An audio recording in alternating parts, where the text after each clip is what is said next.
Hello and welcome to The Inner Gamer, episode 342. We're the video game source for you, the casual gamer. My name is Brian Noski. I'm Austin Morales. And I'm Jason Hobbs. Today on The Inner Gamer, we're going to be talking about Sifu and Horizon Forbidden West, and maybe a little bit of discussion about Dying Light 2 and some other games, but all that in a bag of chips. What else we got? What? And it wasn't little either. It was not little. Just a little. In our gaming news, we're going to discuss Pokemon Scarlet and Violet announced. Pokemon really does need to die. And then also Cyberpunk 2077 to get us a huge update in 2022. Is it ready for prime time with the fucking nude pics from your NPCs? Brett thinks so. No, my God. Fuck you. Also, the PSVR 2 looks great, but we need games for it. What kind of games do you want? And much more. And for the topic of the show, we talk about how the Russian invasion of Ukraine is affecting gaming. And obviously there's studios over there who are affected, and the game industry is trying to raise support to support those people. So talk about that, everything that's going on, and how it's going to affect the future. So stay tuned for that, and cue that music!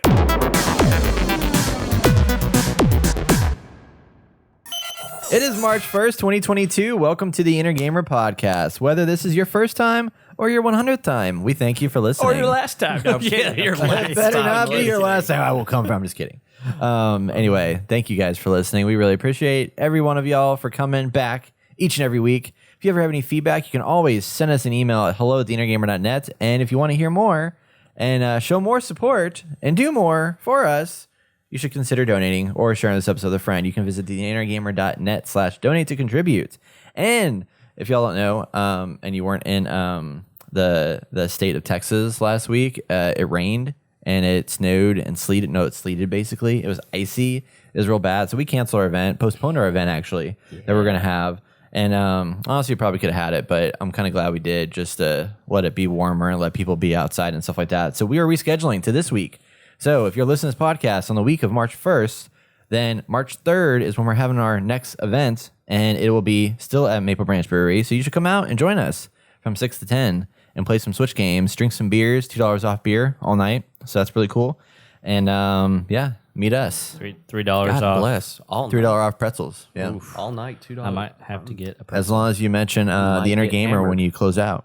That's right. Yeah. So I think their beers are like $6 or $7. So this is basically That's like the $4 or catch. You might $5 be for beer. Too drunk to be like, oh yeah, I'm with the Inner Gamer. I'm with that guy over there, the other drunk guy. Yeah. That's not the Inner Gamer. Yeah. And yeah, so it's pretty cool. So you definitely want to come join us for that because it's going to be a lot of fun. And I'm very excited. So March 3rd, Maple Branch Brewery, Fort Worth, Texas. Be there or be a square. Let's Be dive into the squared. games we've been playing, y'all. Be square. Be squared. Be squared. Yeah. Vitamin B squared. Okay. Jason, there's a game that we were going to talk about last week, but we had so many games to talk about. We decided to wait. And you've been playing this game, and you've been, I don't know how you're feeling about this game yet. So we're about to find out right now what you think of this game that you've been playing. Tell me all about it. What is it? Show. Oh, man. Sifu. This was one of my most anticipated games for 2022. Yeah, It did not disappoint, but it did disappoint on how difficult this game can be. This game is hard, like really hard. Everything else, the storyline's outstanding. There's not much talking in it, which I enjoy. It plays everything out at the very beginning where your family basically gets murdered by these 5 group of enemies. And It's like John Wick. yeah. And I don't know. there's a deeper storyline within that. I don't want to spoil anything because you can actually play as either a female or male. And I haven't got far enough in the story to figure out what the fuck's going on exactly. But you basically get this medallion, 5 medallion rings that help you come back to life. But when you come back to life, you become older, you become a little weaker, but you become stronger. So this game is a rogue style game. So you do a run, you gain experience. That's if you don't die. You gain experience, but as you die, you progress in age. So whenever I played it the first time, I went through it, finally beat the first boss, but I was at age 68. Ouch. Yeah. So And I what's was. the final age? It all depends because you can pick up upgrades along the way to help you age okay. further or pick up more rings or anything like that. And I picked up a couple, but clearly not enough. And I was just like, awesome, I beat the first boss. And I got clues in order to run back through there to get there faster to the boss. Okay. But I was at age 70 or 68, whatever. And I was just like, oh, maybe I'll de-age. And I'm like, I didn't de-age. It doesn't, that's not life. You don't de-age, I guess. right. You know, you can age, but you can't de-age. But it's a video game. Yeah, it's a video game. And that's what I was thinking. So I jumped into it to the second level, walked up to a person. He punches me like 3 times and I go down. I'm like, okay. And then it starts you back over at the same age, at the same spot you were at when you died. So you basically have to restart the whole session over with the first boss, but you keep all the clues that you have and you have to run through it again. So I lose all that experience, and you have to, in order to keep moves, you can temporarily... How do you gain moves? So here's the thing. You can temporarily keep moves for like 500 XP. Oh. But in order to keep them for your whole entire gameplay, your whole entire game, you have to, it's like times 5. So times 5 of 500, and some of them is times 10. Oh, so if you pay 500, it's just like you get to keep. You get to keep it until you die. Until you die. Yeah. But if you pay 5 times the amount, then you get to. It's a permanent skill keep. Okay. And I can tell you this much: I went through the first level, gained a shit ton of XP, but not enough to even keep one as a permanent thing. Wow. Now, So, where do you find the moves? So you find the moves in your upgrade tree, and you can upgrade them that way. So and you use points to unlock you use moves? points to unlock moves. Yes. But you have to use points to keep the moves. Yes. You can unlock the move to use it while you're alive, but once you die, oh God, once you die, that move's gone, and you lose all your XP. So then start over, gain XP. Yep. Okay. Yeah. It's Does definitely your roguelike. Live, die, repeat. That should be the title of this game. does your XP carry, like when you die, you don't lose your XP, right? Or do you? So once you die. So you'll die, but you'll have like a little ring to bring you back to life if you have enough of them, but you'll age. So you'll keep that XP. But once you're final to your death, last ring, everything, you're dead, you lose all of that and you start back over. Including your XP. To the boss, yes. Your XP go to 0. So like Sounds I had miserable. a shit ton of XP. I was at the age 22 to go fight the second boss. Okay. And I had a shit ton of XP. I made it all the way up to the final boss, and I still didn't have enough XP. I think I was 40 XP away from keeping one. Yeah. From keeping one. Wow. I fucking died. I lose all that XP that I gained from the first boss all the way up to the second boss. So how many moves did you have at that point? 0. You didn't unlock any moves? None. Because I was trying to keep them. So I was trying to avoid that. Because you don't really need the moves. Then what kind of moves do you have when you start off?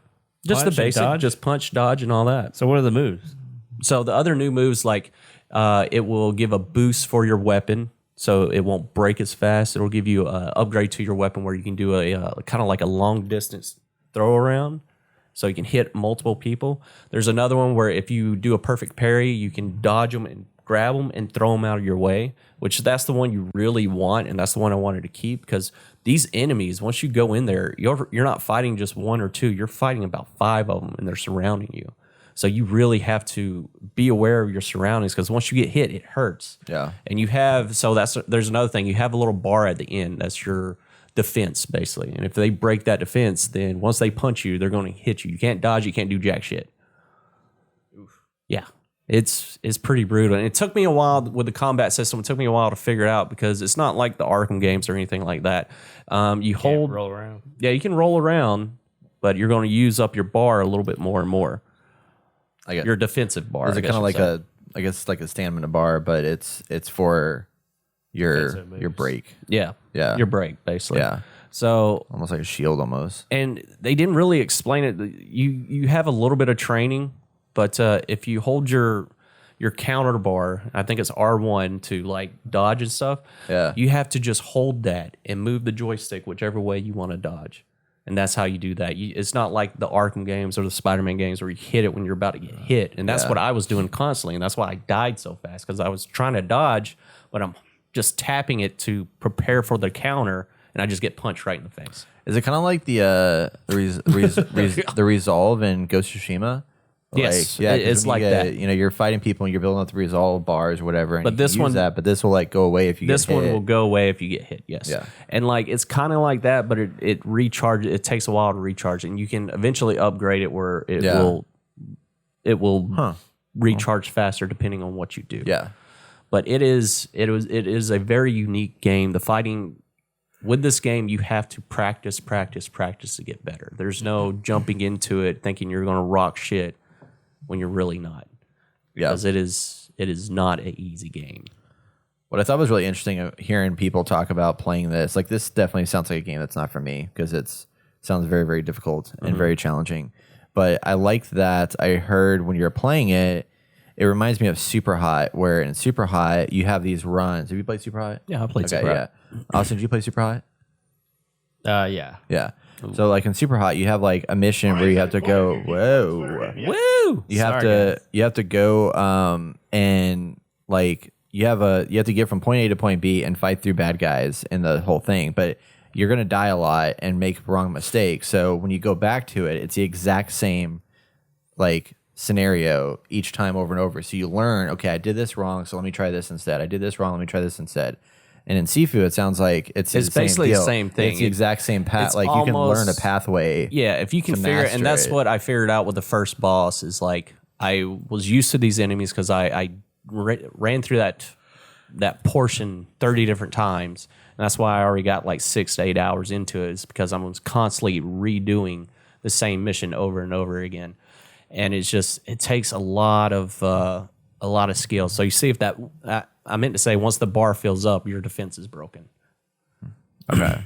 That makes Which sense. you can do it to the other enemies as well. But man, Takedown moves? yeah, there is takedowns that'll pop up with a square and circle whenever you break them down enough to take them so out. you But it's break a them. final kill. It's not. So they have guard too? You have to break Yes, that they down? have guard as well. Okay. So it's beautiful. It's a fun game. It's just like I told you guys, once I start playing it, I can only do one run, and then I'm kind of like beat. My hands hurt. I'm fucking just mentally drained and exhausted. It's just crazy. And then I forgot about this. There's another bar where you can hold L2 for the PlayStation. That is kind of like a you hit pressure points on a body. So if they're standing there, it slows down, but you still have to be quick enough because stuff is still happening around you. And you can zoom in. The first one you get to fucking basically poke their eyes out. And it's called a snake bite or something.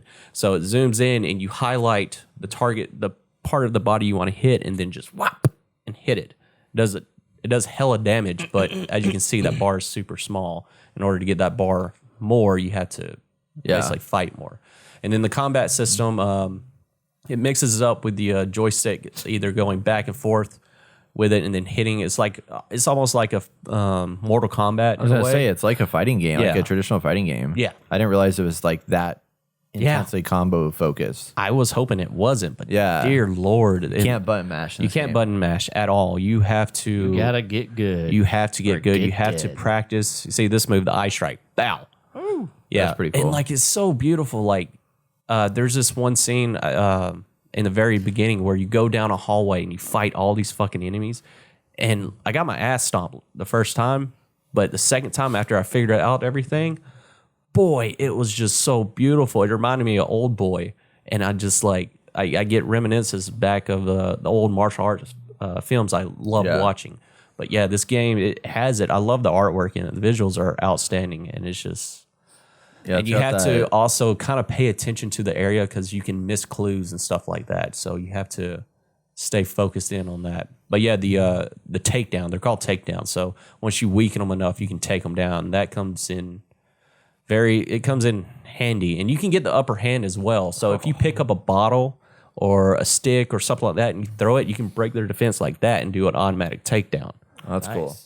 So you have to kind of plan, look around, and like Brett said, it's kind of like Super Hot. Once you play through it, you realize it's almost like a puzzle of how to beat up all these guys without taking too much damage. Yeah. So I need to jump back into it. I kind of fell off of it because we've been playing Dying Light 2. But this game is not easy. I was expecting to be a badass right away, at least in the first level. But dear Lord, I aged all the way to 70, and somehow I was managed to beat the boss. I had to like look up hints and tricks on different stuff. And then you can also, I do this feature every once in a while because it kind of builds up your multiplier for your XP. Is you can talk shit to them, so you can hit awesome. bring it on, or you can be nice about it. Hey, where's the boss at, or something like that. And that's pretty cool. I kind of wish they would have dove a little bit more into that, but like I said, I only got to the second level, and I'm kind of like, fuck, man. So Yeah. I kind of want to play it now. I think if you I thought enjoy, it was just like, here's a level, go through it, this linear path, and beat the dudes and get to the boss and go to the next, like kind of arcadey. so it's kind of linear, but like I said, if you find in one scene, and it's in the first level, you walk to a door and the door's locked. Well, if you keep going, you'll find keys to unlock that door, and it shows you a different path, so you can skip over the bigger enemies.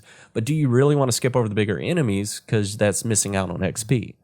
But if you figure out good ways to take them down, like, you find a stick or a katana or fucking a bottle, a machete, like, I'm going to keep this because I know what's going up. I know what's about to happen.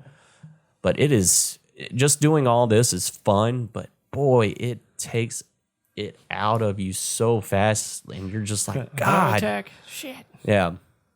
But yeah, it's a beautiful game. I'm really enjoying it. I just need to jump back into it and just get good.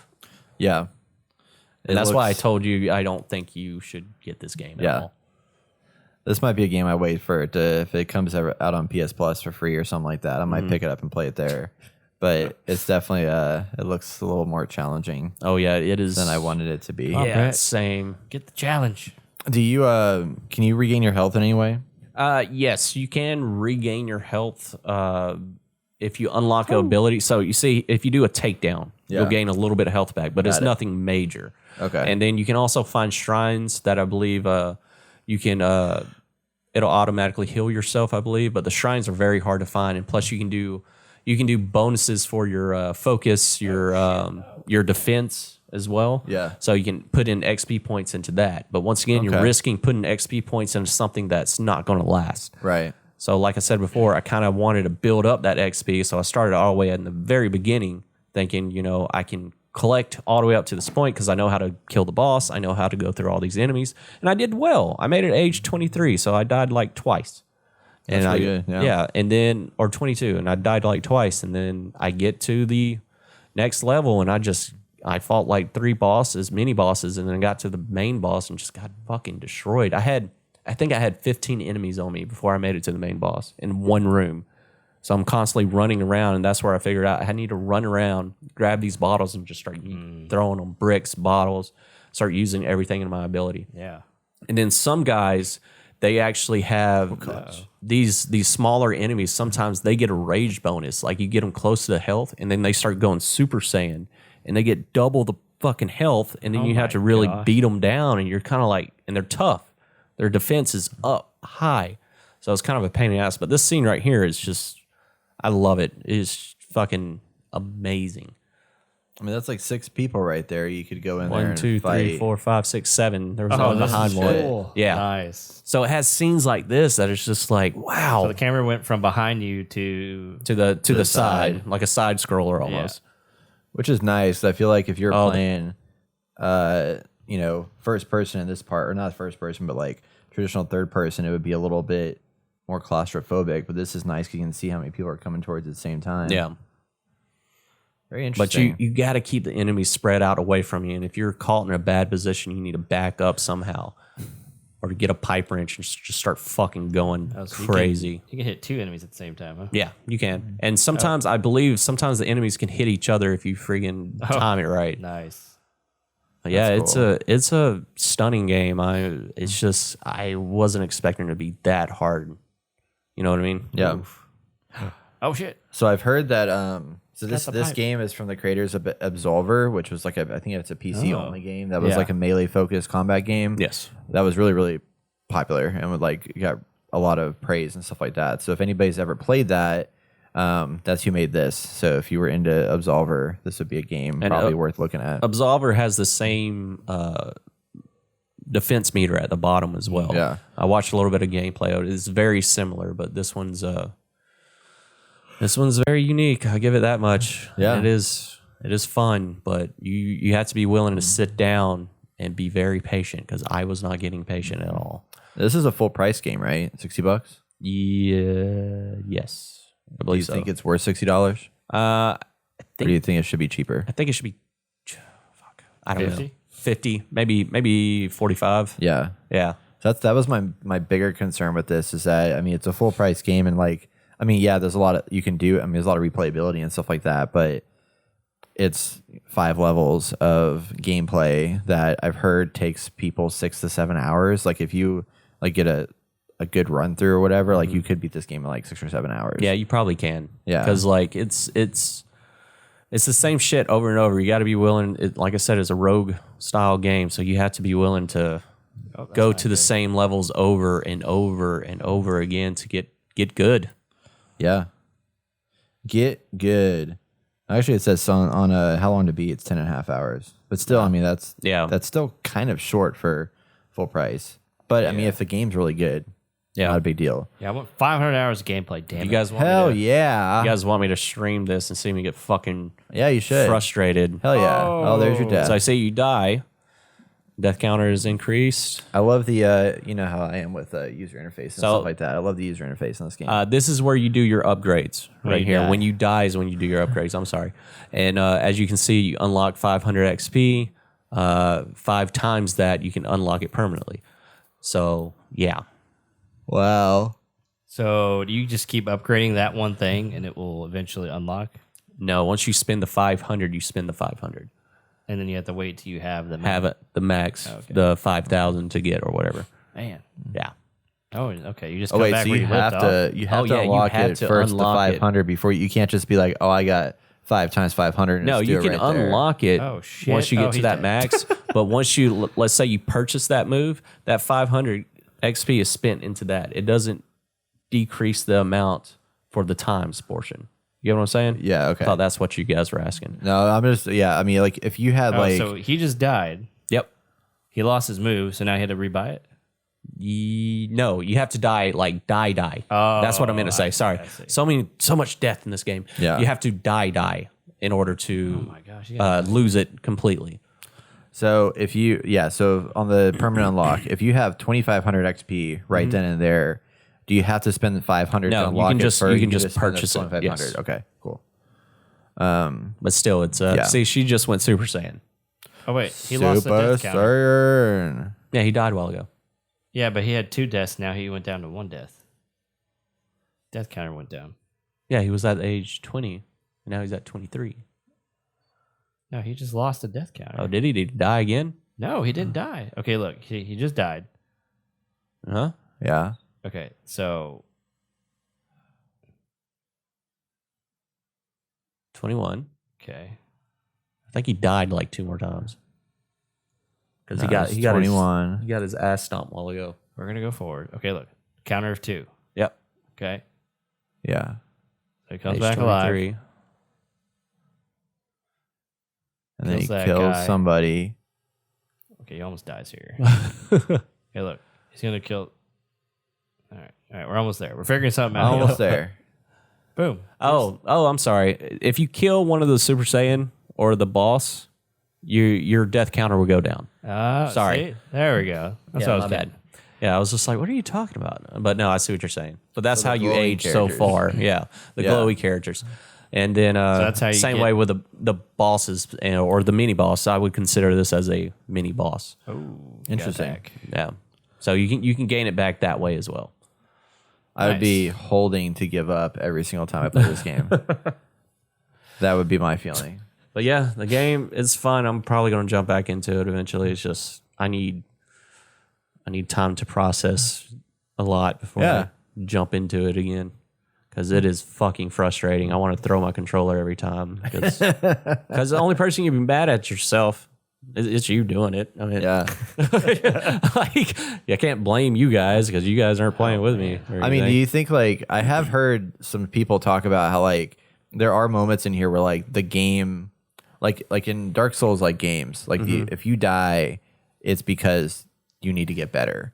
But in this game, I have heard there are moments like when somebody comes from behind you, because of the way the camera's set up, like you may not know that there's somebody behind you, and there's no like indicators to tell you like, hey, you're about to get hit from behind. So you could get somebody to knock down like a quarter of your health. I don't. Do you think that's? I don't agree issue? with that. Okay. I mean, if I like to put it as real as possible. If you're if you're fighting that many guys, you're not going to realize some guys are behind you if they're sneaking up. Because I went into a club.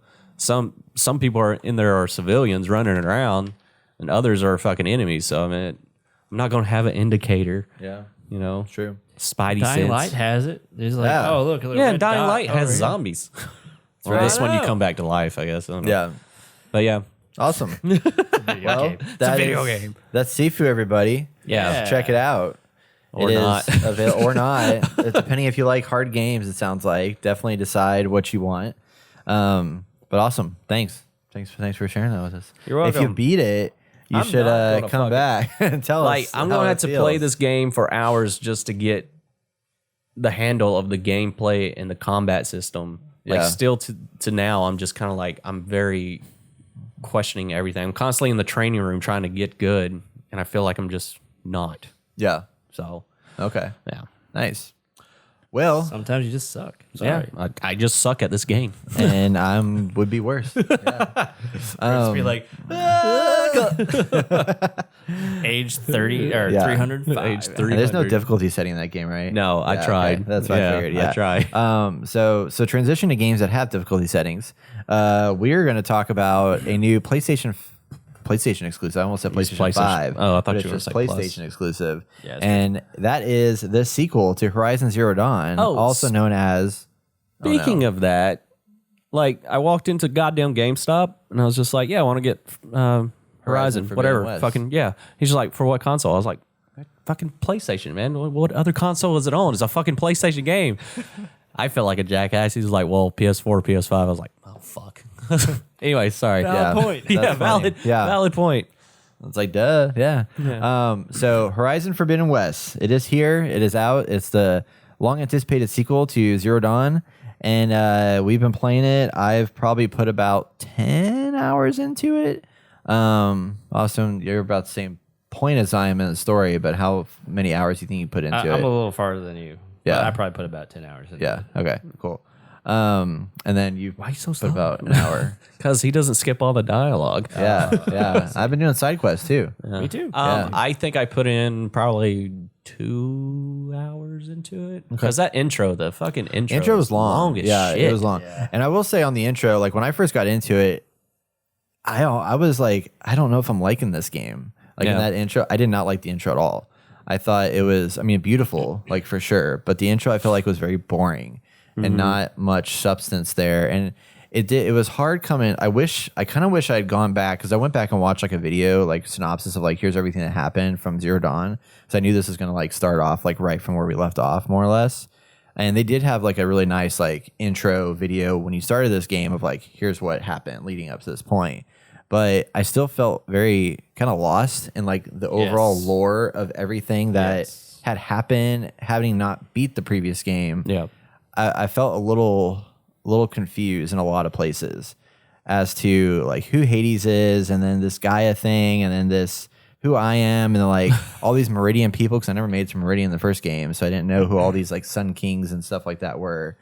It was crazy. So It is like, how'd you worth- feel? Watching a video on the lore behind this game because I did that, I kind of understand what's going on to some degree. But yes, I don't remember what happened at the end of Zero Dawn. That's like the crazy thing. I'm just like, fuck. Okay, I'm just doing this. I know of Guy. I know of Hades. I know we saved the world, but like I forgot how we did that. But we did it. Yay. Yay. We're here But now. yes, I'm still like very confused and stuff. I mean, I know the general premise of what's going on. I just went with that, and I was like, okay, cool. Yeah. Just kind of throw that shit aside and be like, let me just play the game. Yeah, yeah. And the base story here is like from the last game. It's like you leave off where Silas, Sure. whatever the Yeah, guy's, Silo. so whatever that guy's name Yeah, is, he Silence. grabs Hades and contains Hades in like this little container thing and like goes off to the west. And then you find out that he did that, and you need to go track him down and out into the Forbidden West and see what all is out there and everything. And in that process, you're like trying to get some information. I mean, you have learned a lot of like the backstory by like talking to the sun god person from Meridian and talking to all these different people, and then eventually get passage out into the west to then roam free in this massive open world, which is, I don't know if it's bigger I don't than. think it's bigger. It doesn't I think seem it's about bigger. the same Hopefully, yeah. size, maybe. It seems about the same size. Yeah. But it seems like it's broken up into.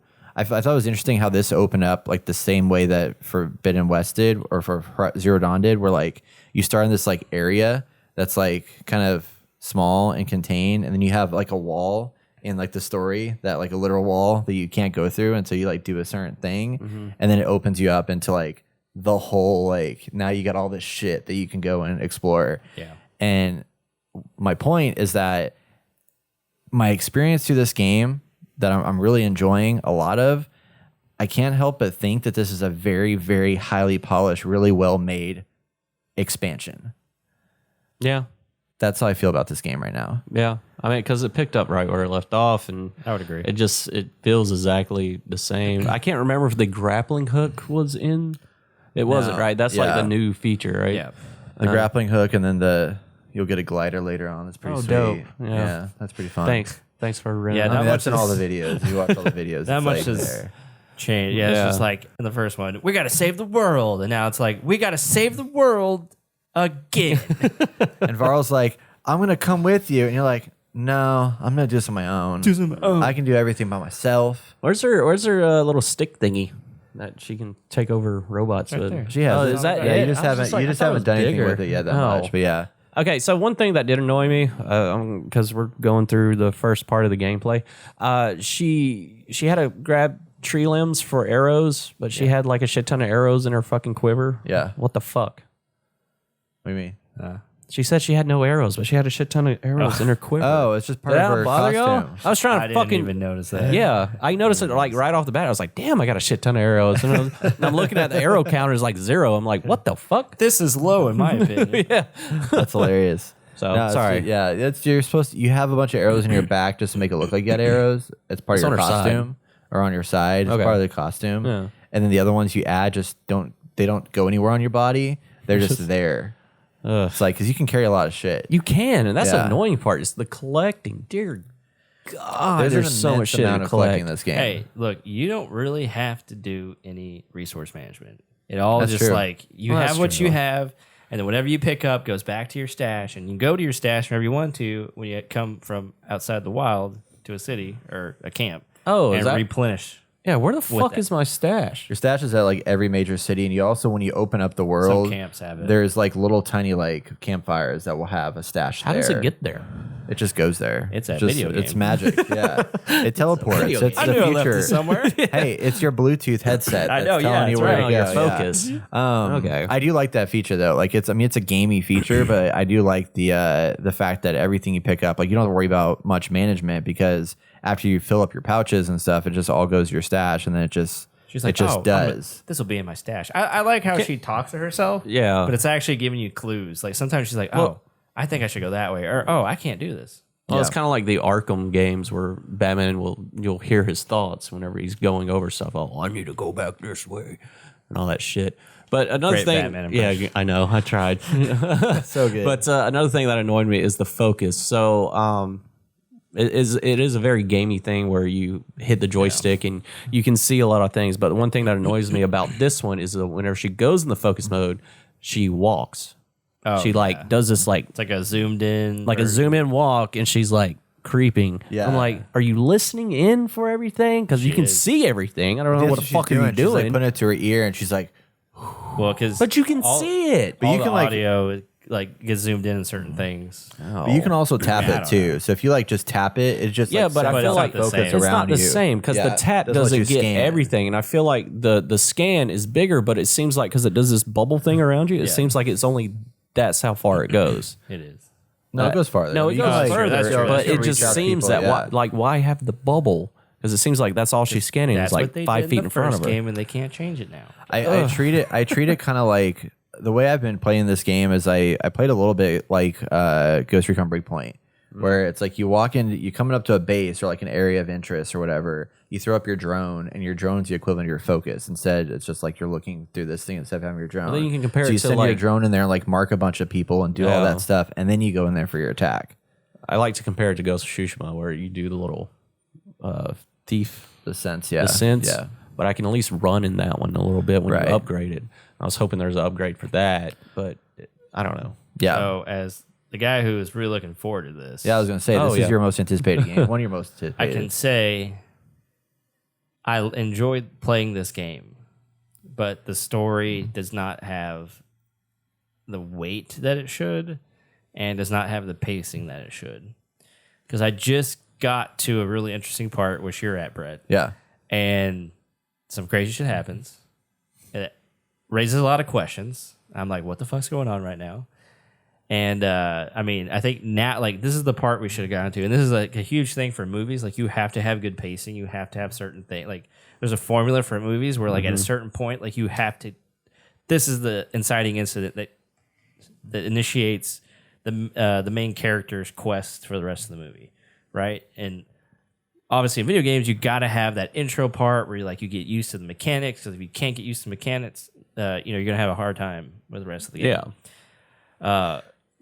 And then they kind of just have story in there, and I feel like a lot of the stuff's just kind of drawn out. And yes, a lot of the lore is very convoluted, and a lot of the dialogue is not that great. And I feel like we're watching a very high production soap opera because a lot of the stuff that's talked about is just kind of like, eh.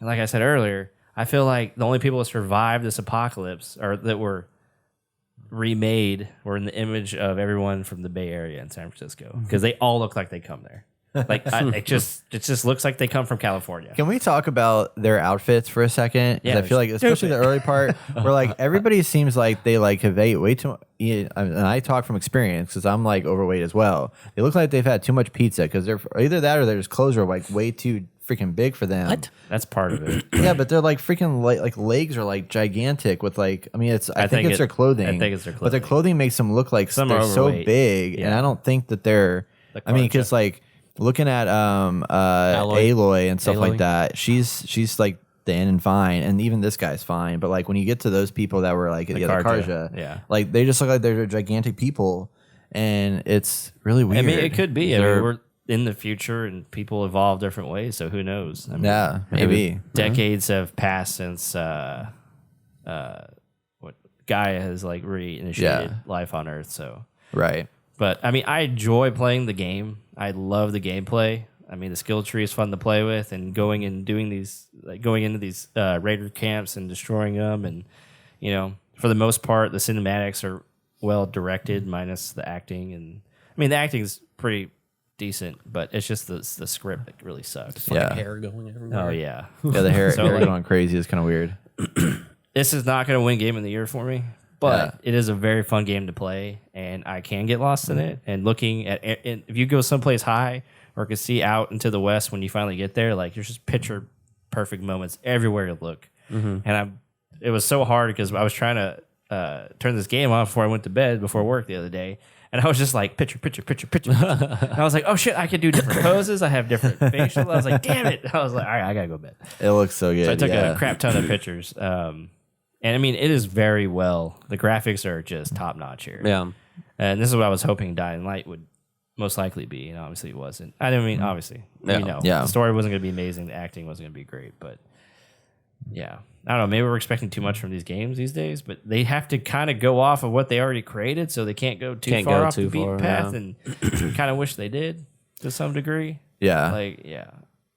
I mean, it's kind of like when we had our discussion on like, open world games being broken and stuff like that. Like there's a lot of things in here that I feel like do make it better. Like I think it's a pretty solid open world. I'm actually having a really good time with this game. Like overall, like Yeah. I definitely see myself finishing this and keeping through it. Like I'm having fun exploring. I'm having fun like checking off the boxes, and like once you open up the map, you got all this shit you can go do. I mean, it's like definitely a checklist game where you got a bunch of stuff you can jump in there. I'm like, okay, I'm gonna go take out some bandit sites. I'm gonna go unlock some campfires. I'm gonna go do this thing, Climb that up thing, or high whatever. and Climb up get high some and just Rare find gear. get some cool gear or whatever. And Honestly, I mean, I agree that there's too much dialogue in this game because there's a lot of dialogue to engage in. But I was not as not negative, but like low on the dialogue. But I think it's also coming off of Dying Light 2. It's like my expectations are also a lot lower because the dialogue in Dying Light 2 is real bad. It's awful. But I don't think the acting's too bad in here. And I don't think the script, there's some moments where like, okay, it's way too extraneous of information for this thing. But I think that it's pretty good. And one thing that I thought was really impressive about this is that it's one of the few open world games that like actually makes, whether it be like a main quest, a side quest, or even like an errand job or whatever, like cutscenes are actually interesting because there's actual cuts when you're talking to people. There's never like, it's not just like a talking head. There's actual cuts, there's depth of field. Yeah. They zoom on your faces with everything, no matter what activity it is. And I thought that was really impressive that they went to that level of detail in this vast open world. And some of the side quests that I'm doing, like they're like multi-tiered side quests where like I did 2 or 3 things and then it's like, oh, cool, like you learned about this. Well, then later on, like we'll discover more once you go further out west. And then it'll initiate another quest that's like a chain of that quest later on that continues that story beat, which I thought was really interesting. So there's a lot of really neat backstory things that you can unlock and discover. You don't have to do, but give you a lot more insight into the world and the lore that's going on throughout, which I appreciate. And visually, it's amazing. Yeah, like, it's a really good looking game. Yeah. When I first got into it, I was a little. There's some parts that feel a little pixely in a way, like not as like clean and clear as I'd like them to be. But I'm also playing on performance mode. Man, I switched to the graphic focus mode for a second. It's awful. Oh god, playing 30 frames per second is like. I think I'm playing 30 frames a second. Well, you better change it because it will change your life. I mean, I know that, but it'll change your life. So you have it on and it doesn't look performance? much different either. Really? Like for me, yeah, I didn't notice a huge difference, and like it just made the gameplay experience so much better. Playing on graphic that's how I mode felt was with so Avengers. bad. Yeah, But it's like I have a 4K screen. I would really want to get the most out of it. Yeah. I kid you not, it looks as good as you'd imagine it to be. I mean, you saw it over there. That was performance mode that I was Really? playing on. Yeah, Wow. I didn't think there was I want to much. see this on a PlayStation 4 then. It's wild how much better it plays, and just especially when you're like in big combat scenarios where you're like sitting there fighting all these different machines and stuff like that. Like it's nice having that extra frame rate and stuff like that, which I do like. I mean, the fighting the monsters and stuff, I keep calling them monsters, the machines is really cool. Like they've added some nice features here with like when you focus, like you don't have to go into your menu anymore to like figure out what the weak points are. Like it used to be, you had to like scan them and then go in your menu and then it shows you all the weak points. Now, like when you scan somebody, you just like arrow on your directional pad to find where all the weak points are that get highlighted, and then you can target those parts so that they highlight on your screen to like, or on the machine to like go after that part to blow it up. So like you have your acid damage, your frost damage, your fire damage, all that different stuff that has different impacts on different types of machines. And there's a lot of depth to how you can go in here and attack and play. I mean, because you can become a trapper and focus on traps. You can become a hunter that goes from long distance. You can be like a stealth hunter. You can be a melee close quarters combat kind of person. Like there's a lot of different variations with the skill trees and everything that lets you really kind of create your character the way you want to create it. Yeah. Which I like a lot. We haven't really gotten to the West too much, and hopefully it really kind of opens up and there's a lot of more interesting things to do there. Because we haven't even made it to like San Francisco. Well, that's what was a surprise. I think the San Francisco is like the last part of the game, which is kind of wild to think about now. Because I saw like a view of the whole map and stuff like that, and like I think it's all the stuff we've seen in all the promotional material is like the last like Bit of it. 30% of the game, That seems about right. which is wild. No, it doesn't seem right. Yeah. Seems like Usually something they would show do. like the middle and that. Well, yeah, because like the stuff that we're on now like feels like it looks like Horizon for like Zero Dawn. Like it's familiar in like environments and stuff like that. This opening part was not, but like when you get into the open world and stuff like that, you're like in the desert region kind of, and that part before the West. feels like Oh, we're talking about the West. when you're in like the no man's land part of the stuff. Yeah. The first like open world region you get into past chain scrape. Yeah. Past the wall. Yeah. Yeah. I mean, there's definitely, I mean, we watched Video Game Donkey before this and he brought a video for it. The thing that drives me nuts a million times over is having to stop and pick up every stupid thing. Dear Lord. Like you shouldn't have to like have the animation to just like stop and Squat squeeze. down. Yeah, there's all these quality of life video gamey things. Like you can scan the focus and like see all your handholds across the entire environment, but you still have to walk up to a tree and reach down and pick it up. yeah. Like, come on. It's so annoying. I agree with you, but I really haven't seen it as like a huge problem for me. It turned into a huge problem with me, like right off the bat. I was just like, why? Just fucking, just grab it. Yeah. No, I know what you're Grab saying. it. I know what you're saying. Well, eventually you pick up so much of it, like, because I just started just going crazy and just picking it all Yeah, up, and I same. have like 400 of them. So I'm like, okay, well, I don't need 400 twigs right now, so I can just like wait. Well, you don't even get it. Like you have to go back to your To your stash. and refill. So there's kind of a balance you got to play. It's like, okay, I have a shit ton, but I need some right now. Yeah. So that's what I've been trying to focus on, like holding more arrows and holding more berries, so I don't have to pick them up all the time. But man, I was surprised how fast I ran out of berries. Oh yeah.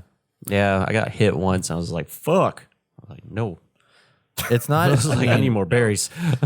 It's definitely like kind of not forget. I mean, it's hard. Like if you let a Can be, couple of yeah. machines come at you, like Yeah. you're gonna lose health pretty You're going to quick. lose it fast. And that dodge does not dodge all the time. No. I mean, like it actually dodges, but those Especially- machines are fast. Yeah. Yeah, they're super fast. Especially like, if you do what? like they gang up on you. That's like the fucking worst part. Oh yeah. Yeah. Fuck up on a stealth and then there's 3 machines jumping after you. I can't wait to be able to unlock one of the flying machines and be able to ride it. That's gonna be exciting. This person does not know what they're doing. No. There was I also find one of the things that was a big gripe for me was the wayfinding in this game. The what? The- Wayfinding. So Wayfinding? like setting a marker and like Oh, in the waypoint? world. They call it wayfinding. It's I like call it waypoint. Okay, well that's a waypoint, but the idea, the flag process is wayfinding. Okay. Of like how you navigate people through a world. It's called wayfinding. It's a Okay. whole degree. You can like make money off of it and stuff like that. Yeah, it's a whole science. It's a Okay. design Do you have a system. degree in it? No. Then shut up. But Call it no, waypoint. So the wayfinding system is annoying because like you set a waypoint somewhere and then it tries to direct you To a path. and that fucking drives me nuts. An already created path in the world. Yeah, and I'm like, I just want to know what direction I'm supposed to be Yeah. going. Yeah. I don't want to like. So I'm like trying to get into this like one question mark still- or whatever, and it's like walking me around this corner over here, and I realize it's trying to like get me around the road, but then the thing's way up there, and I'm like, well, that doesn't help me to get Oh, where I need that's to annoying. go. I know what you're talking about. Yeah, but it's still like because on the top you have like your little compass. You got your compass, yeah. It tells you it's but- like, oh, it's this direction. So I'm like, all right, I'm just gonna go. I'm just this going to way. go that way. Yeah. yeah, but it's still not great. Does the, Especially if it's you have not. multiples. There was one time I went to this tower and I was like, there is nothing to do here. Like I can't get to this tower. And I even tried going around. I was like, I don't see any way up. So Is there a way, waypoint. because I haven't gotten that far, because you can ride the robots and stuff like that. Is there just like in Ghost of Tsushima where you set a waypoint and it just auto rides like Red Dead Yes, that's an Redemption 2? accessibility option you can turn on in your menu settings. Nice. really, Where I yeah, didn't know that. so it'll When did they tell me that? They didn't don't. tell me that. It's turned off by default, but there's like an accessibility setting in there I where always you love can have that it. setting. Didn't It's matter basically 'cause just I was like just running around. it's Yeah. like you can have your character like auto sprint and then it'll follow the path basically. So as you start Oh, nice. That's wandering even around, better. it'll like follow the path. It gives me time to like I drink can be on while I'm Instagram playing. when I'm playing. Yeah, Oh yeah, you be on Instagram. Yeah. yeah. The other thing I was going to mention too. Did y'all play? So this is what I thought was really crazy. But in the first town, you go run in. I think it was either Chainsaw? I think it was Chain Scrape. sorry, Chain Scrape. Yeah, in Chain Scrape, you go up to this person and they show you this game called Machine Strike. Oh, Did y'all see that? I did, but I never played it. Oh my gosh. It's like freaking Warhammer Underworlds. Like it is Are you 100%.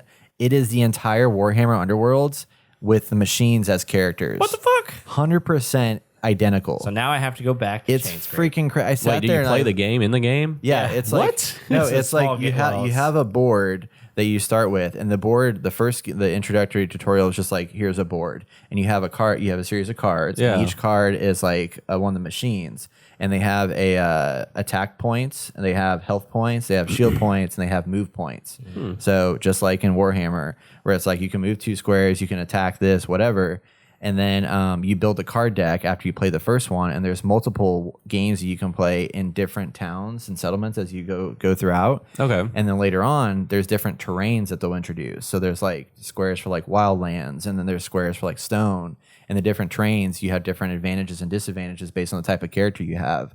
So you position your character at these different places. So when you first start the game, you place all your pieces out. Actually, what's the other game that we play that's got the open board where you use the tape measure? Yu-Gi-Oh. No, that's Relic Blade. It's basically Relic Blade, I think, more so than it is Warhammer.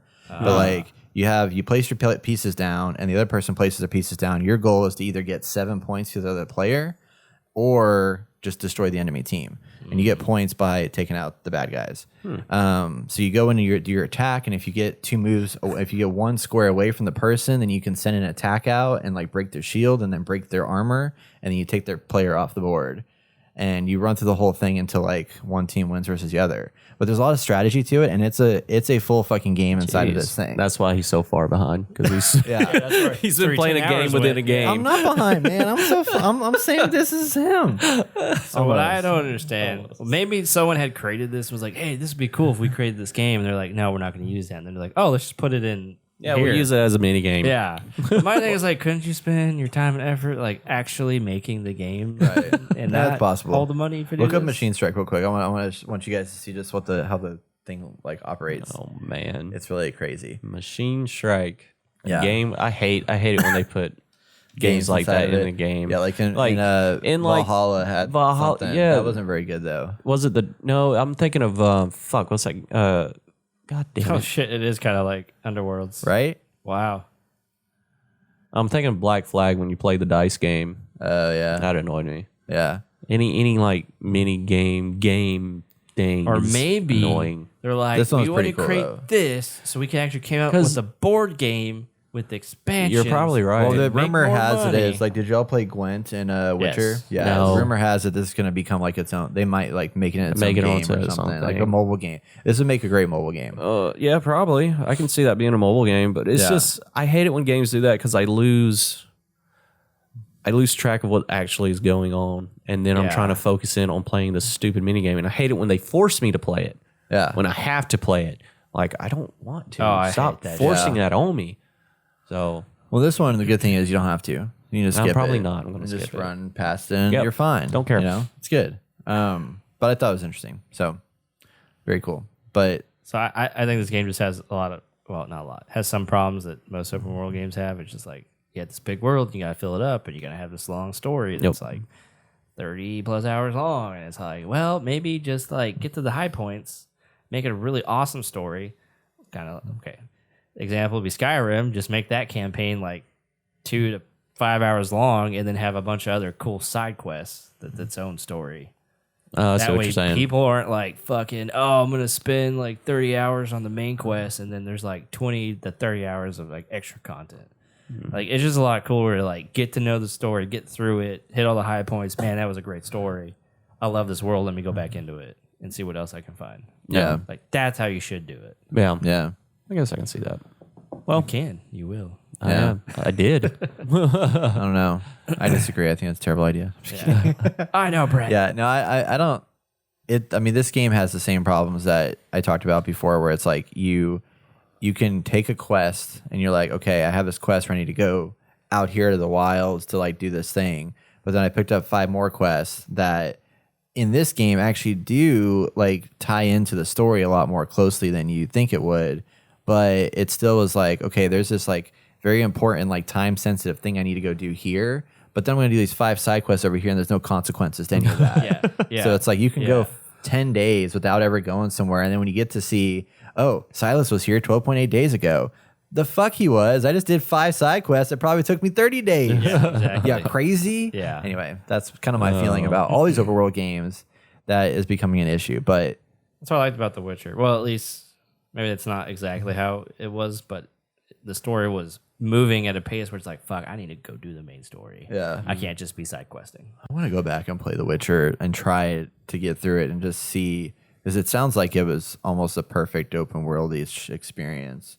Although now I'm hearing everybody say Elden Ring is, but I don't want to die a lot. I feel like we just have too many open world games. I agree, 100%. We need to go back to I used to love it, but now it's just kind of like, yeah. Well, I mean, for it's like Souls fans, you it's probably can't people have loving that open world.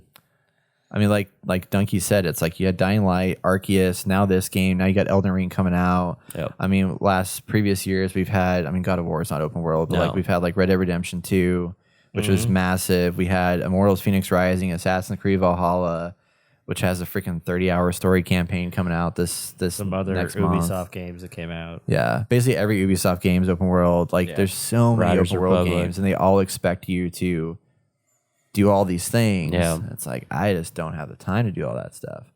But this is a game that I feel like I could kind of do what I do with Valhalla and actually get pretty sunk far. into. Yeah. I think same I here, can same do here. the same. This is the only thing I'm thinking of is Valhalla, but without some certain things. Yeah. Did you see the trailer for Valhalla's Dawn of Ragnarok that just came out? The gameplay like coverage. Yeah, I did. I'm gonna get it, but I did tell you my AC Valhalla disc broke, Oh yeah, you did tell me that. so I don't know if I'm going to get it now. yeah, hey. Because I just buy it again. No, I did that with one game because it deserved another buy, and that was Ghost of Tsushima. Yeah, that's totally worth it. Yeah. Two yeah. buys. So anyway, Horizon Zero Dawn. I mean, I think it's a solid. Like for me, if I were to give it a rating, I'd say it's like 8.5 It's a out of dusty 10 pearl for me. that cannot be shined anymore.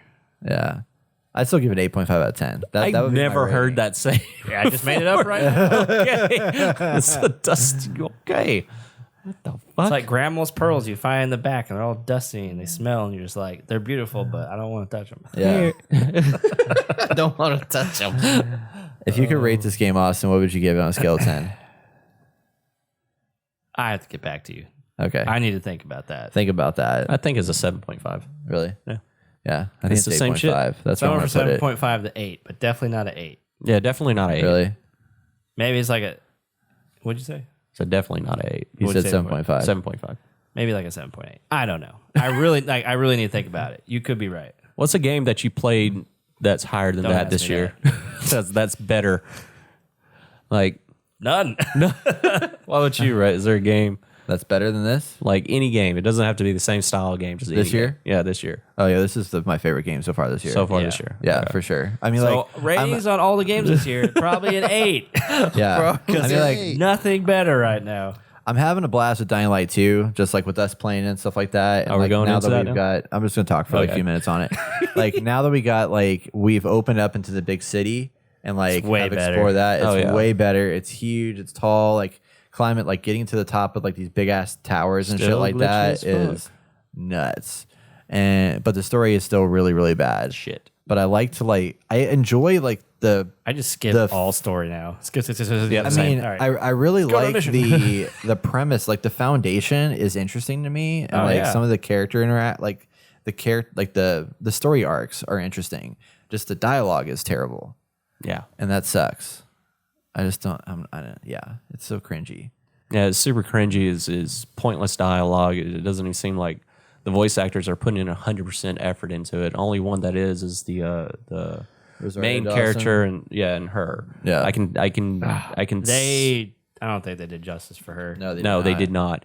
But the whole game, once we got to the second part, yeah, it's fun. But like I said before, it's just fun with playing with other people. When I'm playing by myself, it's the same rundown fucking bullshit over and over again. I'm like, yeah, okay, this is boring. Yeah, yeah, That's why I bought Horizon Forbidden West. yeah, Because the only time I'm playing Dying Light 2 is probably with you. yeah. Yeah, Well, hopefully now that's the only time. it is. I'm done. This guy was like, I'm not playing it. And then he like freaking I played like 4 levels ahead of me. Yeah, because I got to the B and C tower mission, and dear Lord, that mission was fun. If they had That more was pretty missions like sick. that, Yeah. I would play a lot more. But Yeah.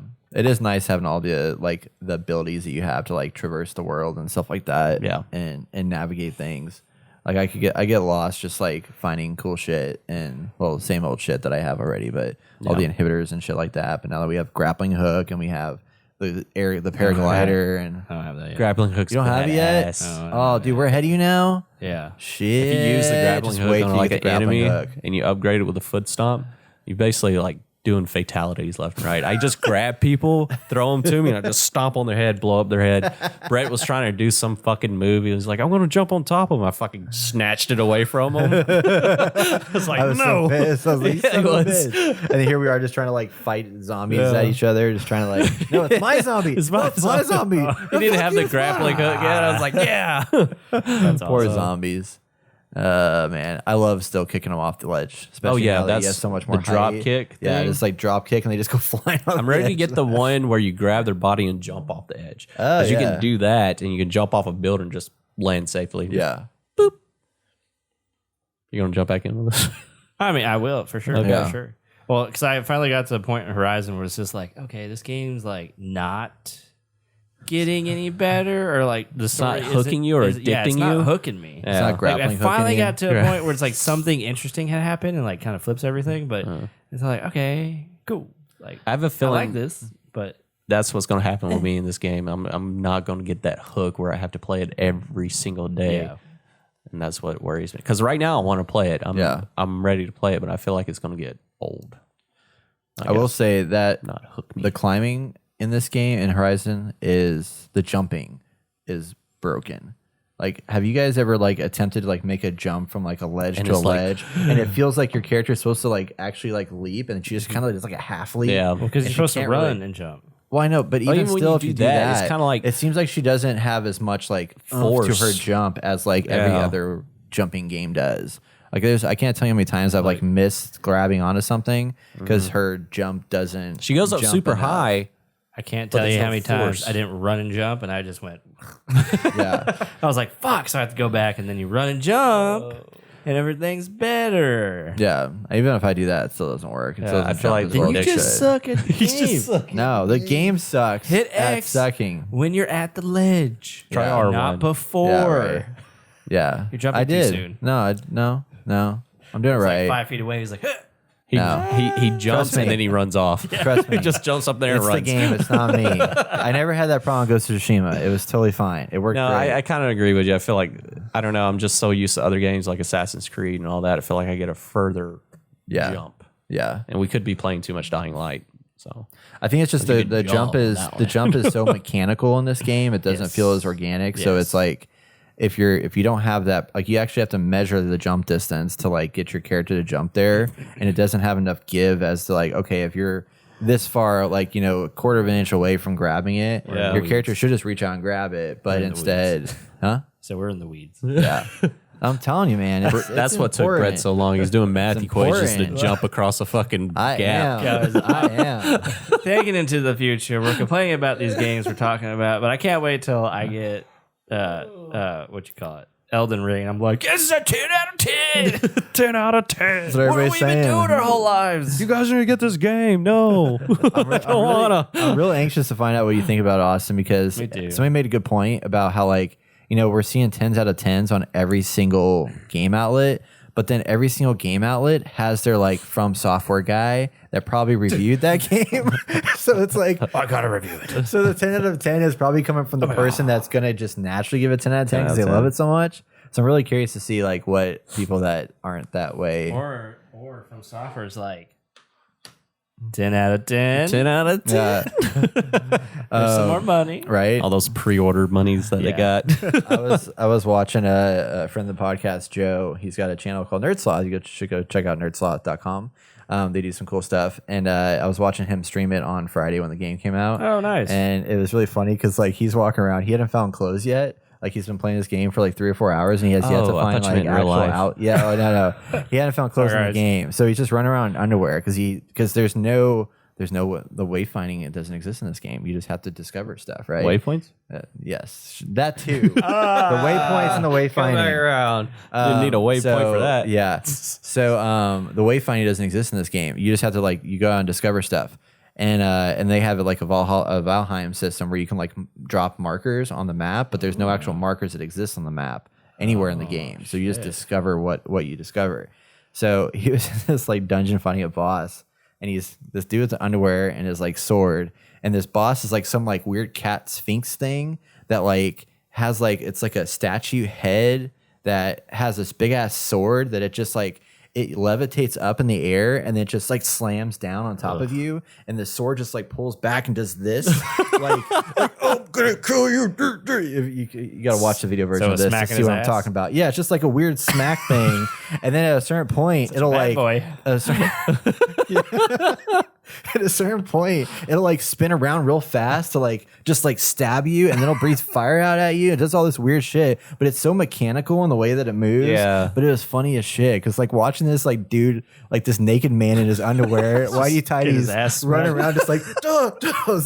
And then when he died at this one point, it was so funny. Like after he died, the Sphinx cat thing just goes dur dur dur, and it's like beats him more if he's dead. You're dead. You're dead. You're dead. Like, holy shit, this is so bad. I'm a nigga crackhead fighting a cat.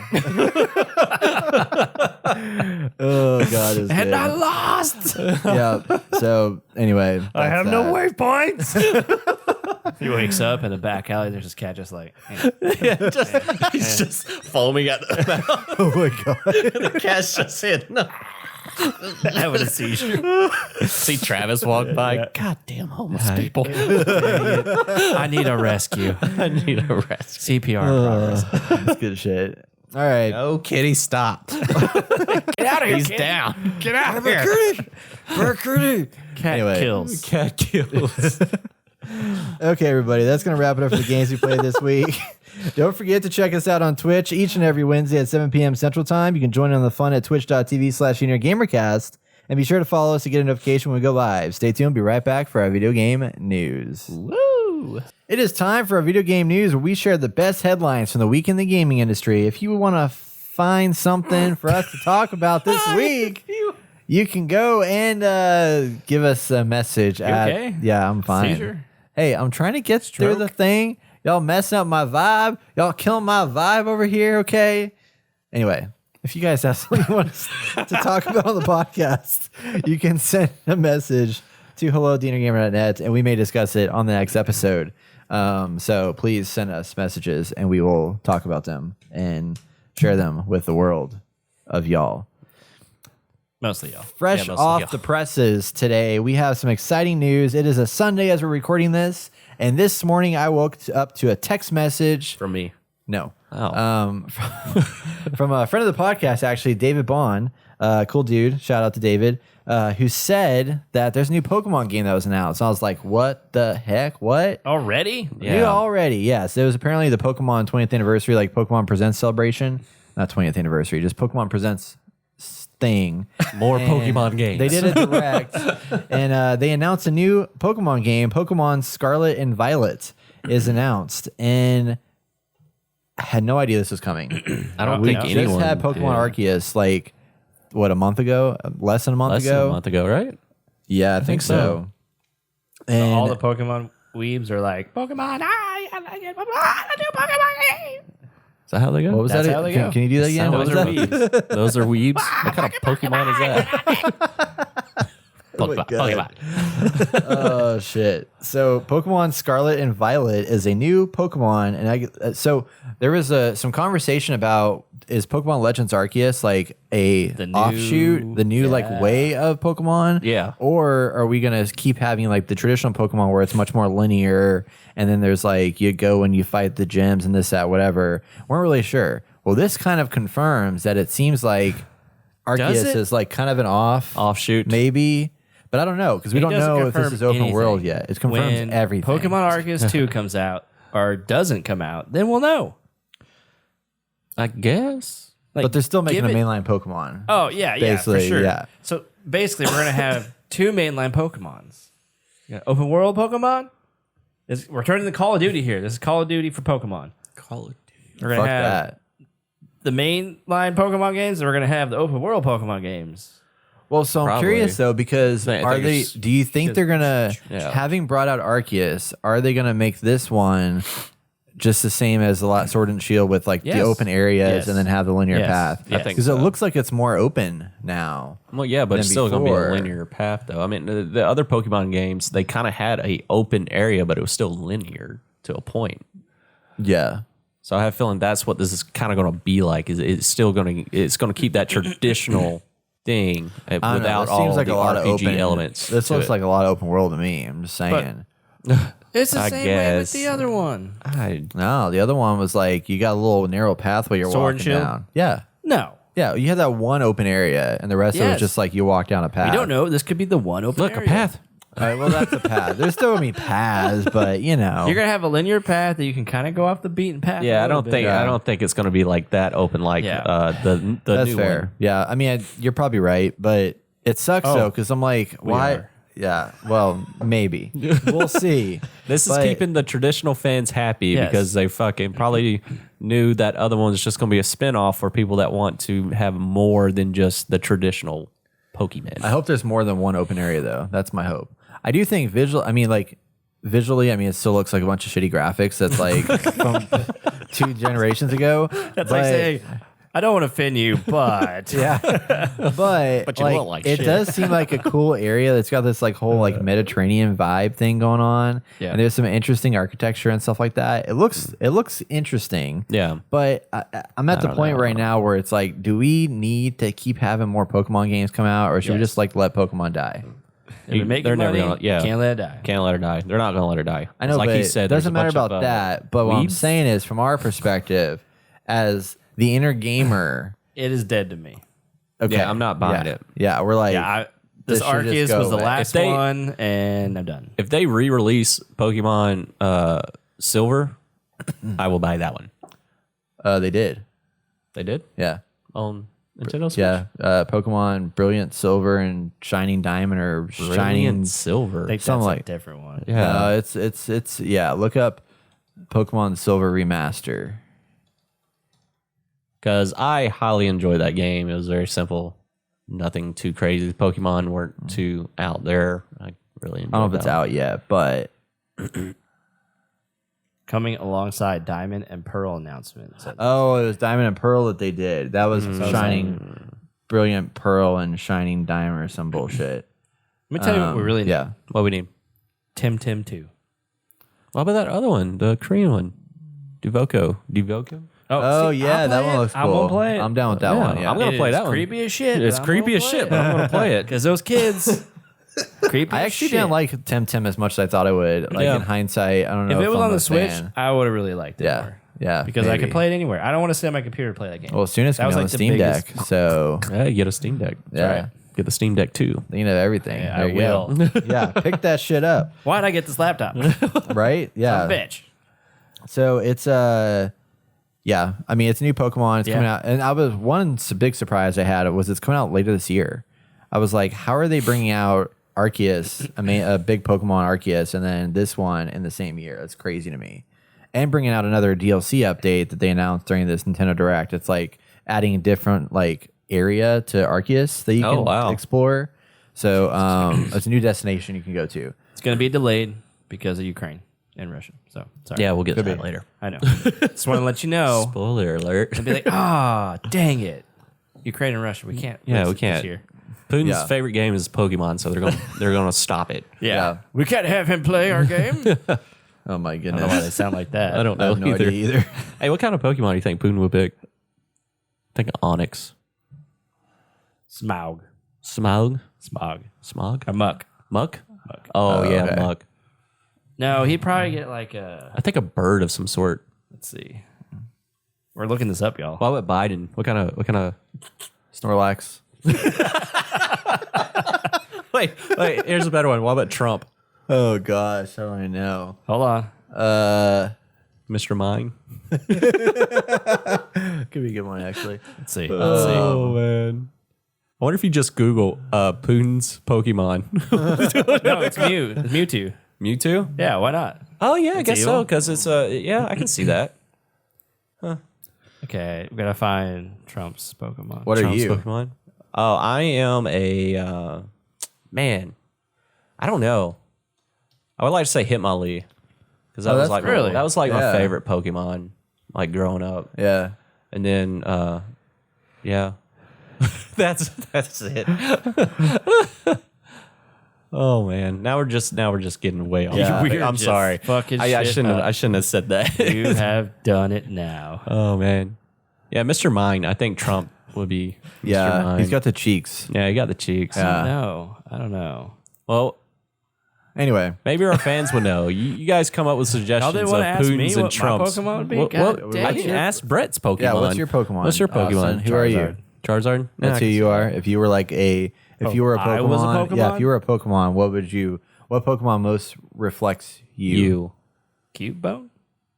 Oh, Cubone? I don't know. You're Bulbasaur. Because you're useless. Bulbasaur is awesome, dude. He's the worst starter Bulbasaur Pokemon. was mine. really? Bulbasaur was mine. I what I like figured. destroyed shit with Bulbasaur, bro. Yeah. Yeah, fire Pokemon, fuck that. That's not gonna do you good. Burn Squirtle, your ass. Squirtle's gonna get his freaking What is gonna get burned Bulbasaur down. doing? His best. Leave him alone. Hey, he's great against everything except for rock type Pokemon. Then he's fucking trash. You ever seen like the opening scene of the opening credits of Pokemon, and you see Bulbasaur like throwing out his little vines, and the rest of them are doing badass shit. No, That's what I Bulbasaur's picture. awesome. Squirtle's the one Bulbasaur that just does throwing stupid out his little shit. vines, and it's like, what's Bulbasaur doing? His best. Leave him Wow. alone. You have no idea the power of Bulbasaur. Bulbasaur will freaking slap you in the face 1,000,000 times over. Is there a stupid Pokemon you No. don't like? Oh, Biden Psyduck. Psyduck. Psyduck. Psyduck. Okay, That's okay. pretty good, actually. I can yeah. see that. I like that. Chansey. I hated that in fucking whatchamacallit. Magmar is Trump. Yeah, I can see that. That's what I was thinking. But in Super Smash Bros, every time you hear Chansey fucking in the Pokemon Yeah. level, it annoyed the hell out of It's me. annoying. So yeah, Yeah. man, good Got it, shit. man. Anyway, so Sorry. next story we got. Sorry. Hey, I really want to go down this rabbit hole right now. That's Yep. a giant rabbit hole. So much to our surprise, Is it though? CD Projekt Red has actually been doing things lately. Are you sure? Yes. Not from Serious? what I saw. Yes. Not from what I've heard. Wait, what do you mean? Everything I've No, go heard ahead. has been Continue. really good. Yeah. Okay. So Cyberpunk 2077 has derail finally released a very large update to Cyberpunk that is comes with the release of the PlayStation 5 and Series X versions. The next gen versions are here, as well as a huge amount of updates to the whole entire game. It supposedly plays better, better, more stable frame rates. They've actually made the AI play much better, actually react to what you're doing. They've enhanced the world a lot more. They've added in a whole bunch of new updates to like the way traffic operates, the way the water works, the way the city looks. And they've also changed the whole entire skill tree system. So if you patch the game and you played before the patch and you log in, all of your spec points are going to be unassigned. And you have to respec everything because of the fact that they need you to respec. Because there's a whole new, more refined version of the skill tree. And the other thing that these two honky tonks That's over why here Brett focus wants to on play it again. is you can also get nudes from the people in the game. That's why you want to play it again. No, that's not why I want to play it again. But I thought that was funny though. That's crazy. Like, what the fuck? I don't know. I saw like a bunch of different stuff over it. Someone posted up TikTok, did they really fix Cyberpunk? And they're still doing the T-shaped rudder. I was like, oh my God. Some people I mean, sometimes you just can't escape it. You know, it's I just gonna guess. happen. Games are broken all the time. That's why you're playing it again, because they're sitting in nudes. No, I'm playing. I want to play it again because it's a good game. I actually like the game. Okay, everybody else gives hate to it. I mentioned the time when it came out, I was like, "This is actually a really good game. It just has a lot of problems." And it wasn't ready for prime time. There's a lot of problems. Yeah. It just wasn't ready to be released yet. But at its core, it's a really good game. It's a very awesome, a very interesting world, I think. And I'm hoping that this is the thing that actually makes it worth jumping into. So with that, you also are going to get, they're doing a free trial where you can play it for a little bit, and a free text. 5-hour, 1-month trial to play on next gen systems with save file transfers to the full version, so that you can like keep. And when does everything as that? you go. When does that start? It starts now, like it's already going. Right now. now. So you can go on there, you can download a trial of it, play the game, see what you think about it. Get If you my like new it, you go text buy in. it. There you go. Get your new text from Pan Am, and run New with text that. from Johnny Or Silver. horny texts in general. Yeah. Horny text. I like the title to that. Yeah. Cyberpunk Yeah. 27 players marvel at police chases, new AI, and the best part, horny Horny text. text. Yep. Yep. Brett saw that articles like I'm downloading again. Like, So do y'all have any serious comments about this story? No, I've don't heard know. that it's still broken. yeah, that's what I like- keep hearing. That's what I keep seeing on the old TikToks and the YouTube videos. That is still really broken. Still. Interesting. I've seen the opposite. I don't know where y'all looking. Well, you'll have to play it, and next time Yeah. we come on, you have to Yeah. give us Yeah. your opinion. I'm going to Get back on it. I'm very excited. And Because right on will be a lot stronger. So yeah. I mean, it's So what'd you say? I'm sorry. oh gosh. Should we go back to Pokemon? So I also want to take this time to announce that we're looking for a new podcast co-host. That's right. We are replacing certain people. We're replacing Brett. No, okay. He's gonna be locked up playing fucking Cyberpunk. That's right. It's time to come out. Oh gosh, I love Cyberpunk. It's great. It's gonna be like See, Quagmire. That's what I'm talking about. This stuff should have been there day one. The fuck? Talking about Cyberpunk, or are we moving? Yes. On? Oh yeah, no, More new agreed. texts and Oh, new- I mean, that's all they have in the future. I mean, shit. just a bunch of Yeah, horny they don't do anything except for BDs and freaking. That's right. They do drugs and they look at brain dances of people having sex, and then they get new texts from Pan Am. The end. That's it. That's the world. That's the only one who gives That's you new where we live in. texts. But so all things to be considered beyond the new text that we spent way too much time on. The point is, there's a lot of updates to the whole entire system of this game, and it sounds like they've actually finally made a huge overhaul that was much, much needed. And I think it may be worth jumping back into. So if you have Cyberpunk and you bought it, you haven't played in a while, it's a 50 gigabyte download, maybe worth downloading it, try it out again, see if it's any better, because it sounds like it is better. Or May not try be it for free. 100%, but it's I better. mean, Yeah, if you haven't bought it yet, try it for free. Try it for free before you get it. yeah, you go. see what you think. So there All you right. go. Good stuff. Thanks, Brett. Yeah. Thanks for the derail. I love it. Appreciate that. Yeah. Do you though? So good. Yeah. I see your emotion. Emotional damage. Yeah. Oh my god. Oh my god. Okay. So, So who wants to do this one? Here, go for it. Hey, you don't have to re-download. I can send you new text if you want. Okay. Okay. That's fine. Okay, so the PlayStation VR 2 headset has finally been revealed. What do you guys think? I think it looks way better. Yeah. I see the front cameras on it now, and Yes. they actually have Much the needed.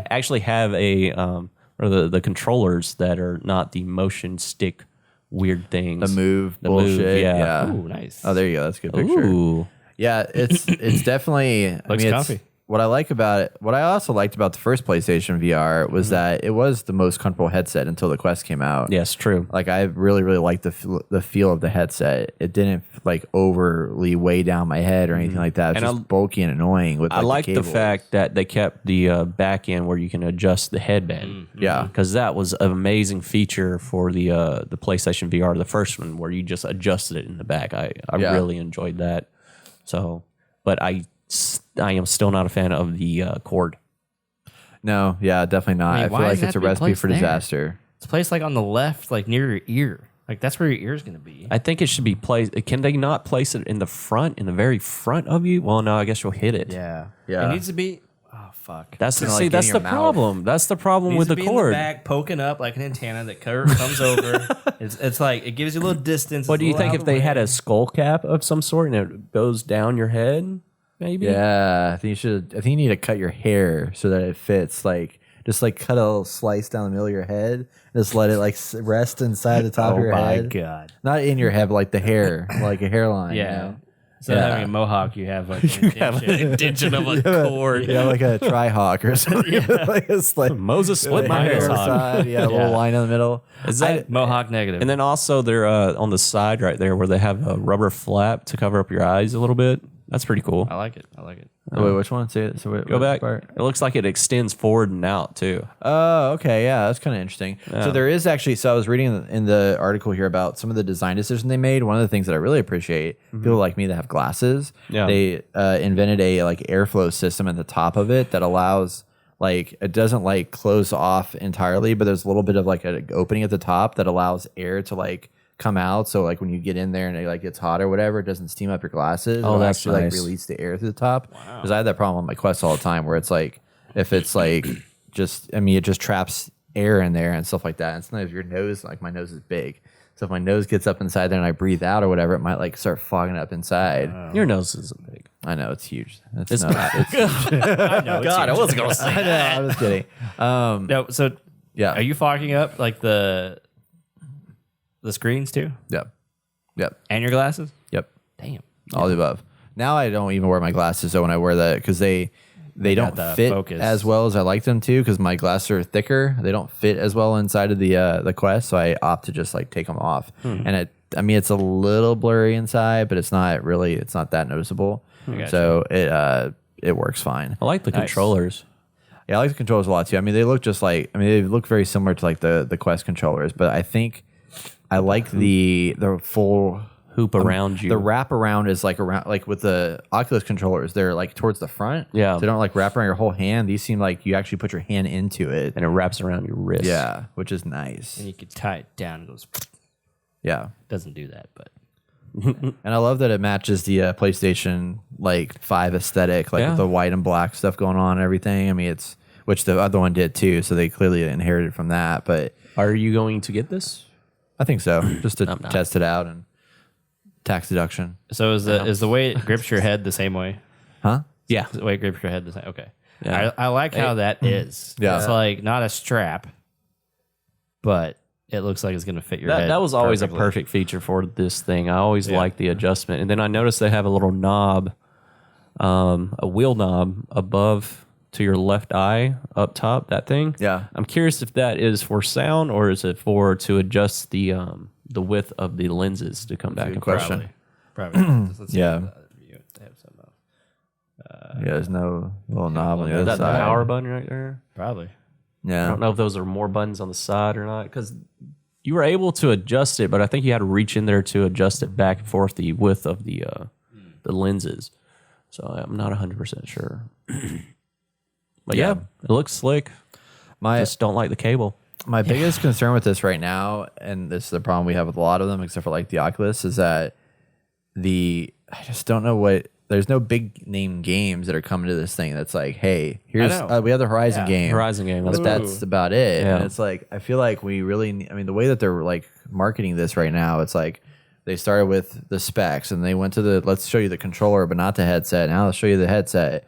I want them to give us like more of like, here's a game pad. Like when we launch, here's your launch titles for this headset. Yeah. Just like you would with the PlayStation 5, which we didn't have a lot of good PlayStation 5 launches, but we had Ratchet and Clank, which is awesome. Yeah. But like having a couple more that like showcases like, here are the experiences that are only on PlayStation and only on PlayStation VR. Could you play your game?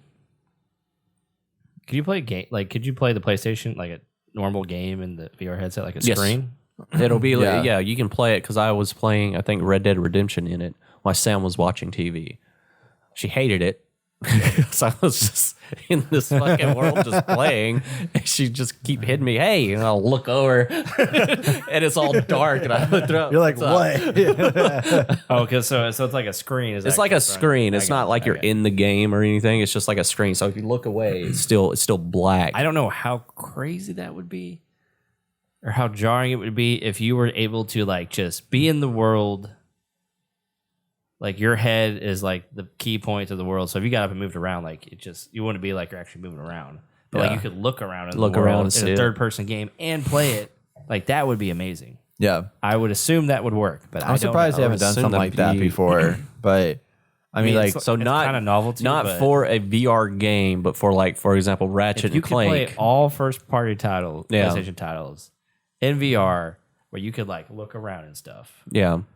I Like, think in that the world. yeah. that That'd would be work sweet. better with this this VR set or any PSVR set, just because of the fact that you have that cord. If you're just sitting there playing a game, Yeah. I would most definitely do that. I don't think there's like a really awesome VR game that's like I'm gonna get this PSVR for this game. I mean, super hot like games like that like Iron Man, really work. But what? Iron Man. It was good. Yeah, it got me sick. It was okay. Really? Because you were flying, right? Yeah, you were flying, and that was crazy. And then Borderlands 2 VR.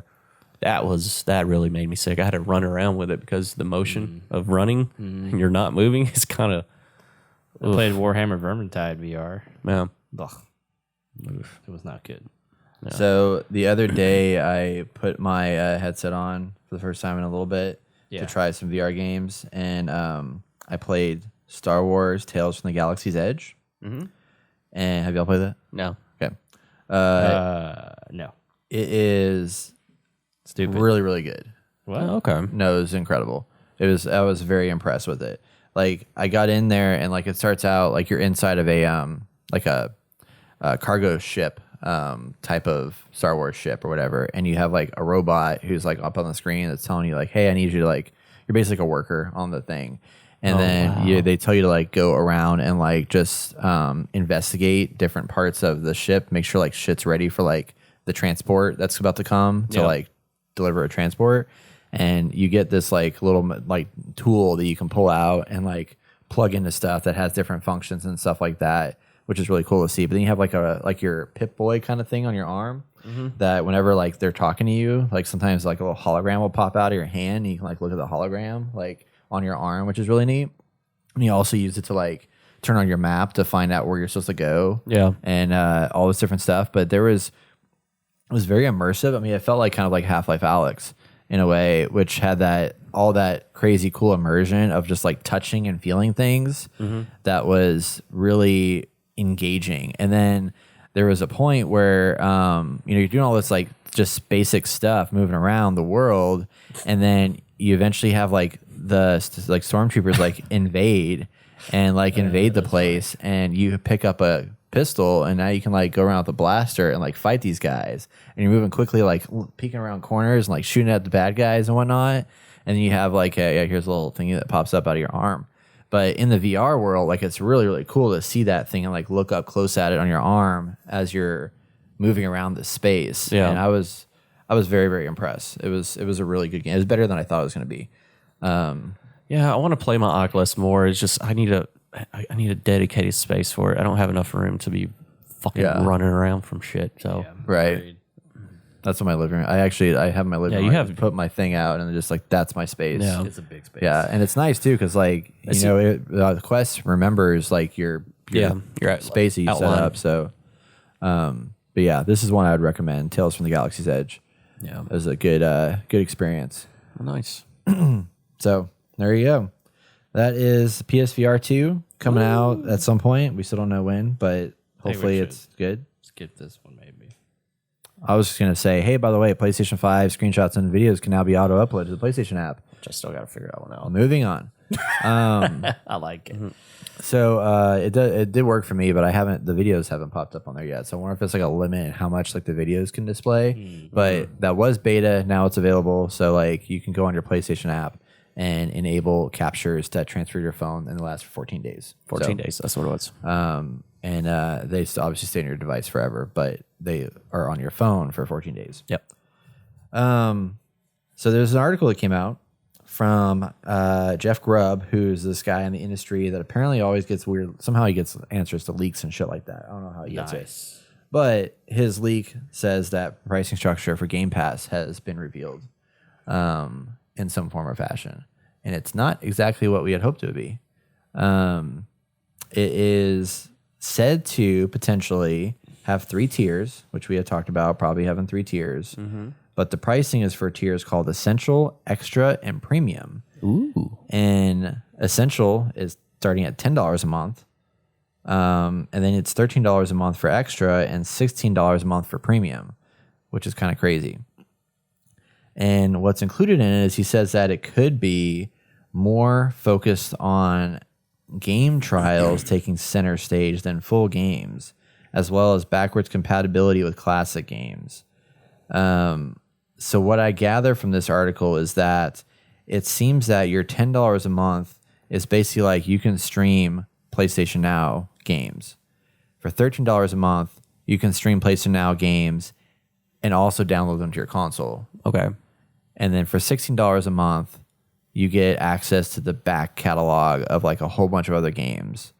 And then I think for the $13 and the $16 a month one, you would also get like basically trial access to like day one game launches or Just something trial like that. access, Not like you get to play the game. You still have to buy the game, which is like, yeah, I agree with. I feel like that if that is what it is, they're kind of killing themselves right now. That's it. Like that's all you get.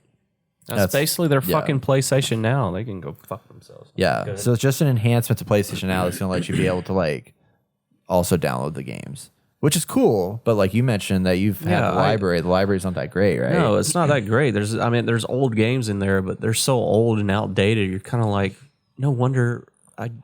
I remember the nostalgia. That's all it was. And I was just like, oh, this was fun to play. And then I started playing. And I was just like, man, it's just everything about this game. They have done major updates to for newer games, and I just want to play those games now. I don't want to play this anymore. So Yeah.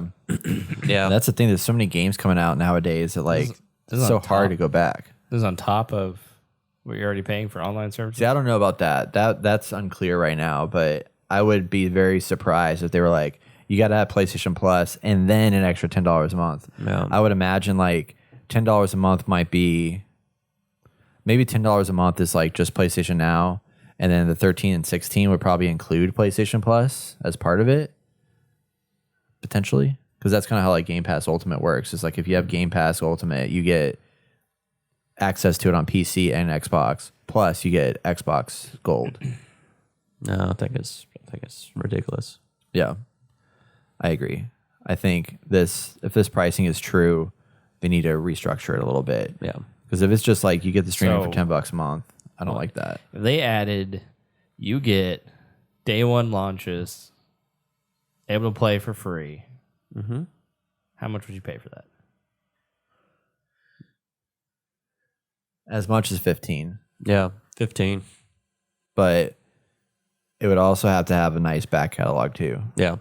So then what would the 10 tier get you? I think it would be like, I think the 10 tier should be basically what they have now at PlayStation Now, but the ability to stream and download. I think they should not have it be just streaming. It should give you both options. And then 15's the back catalog. yeah, the back catalog plus the day one access to everything.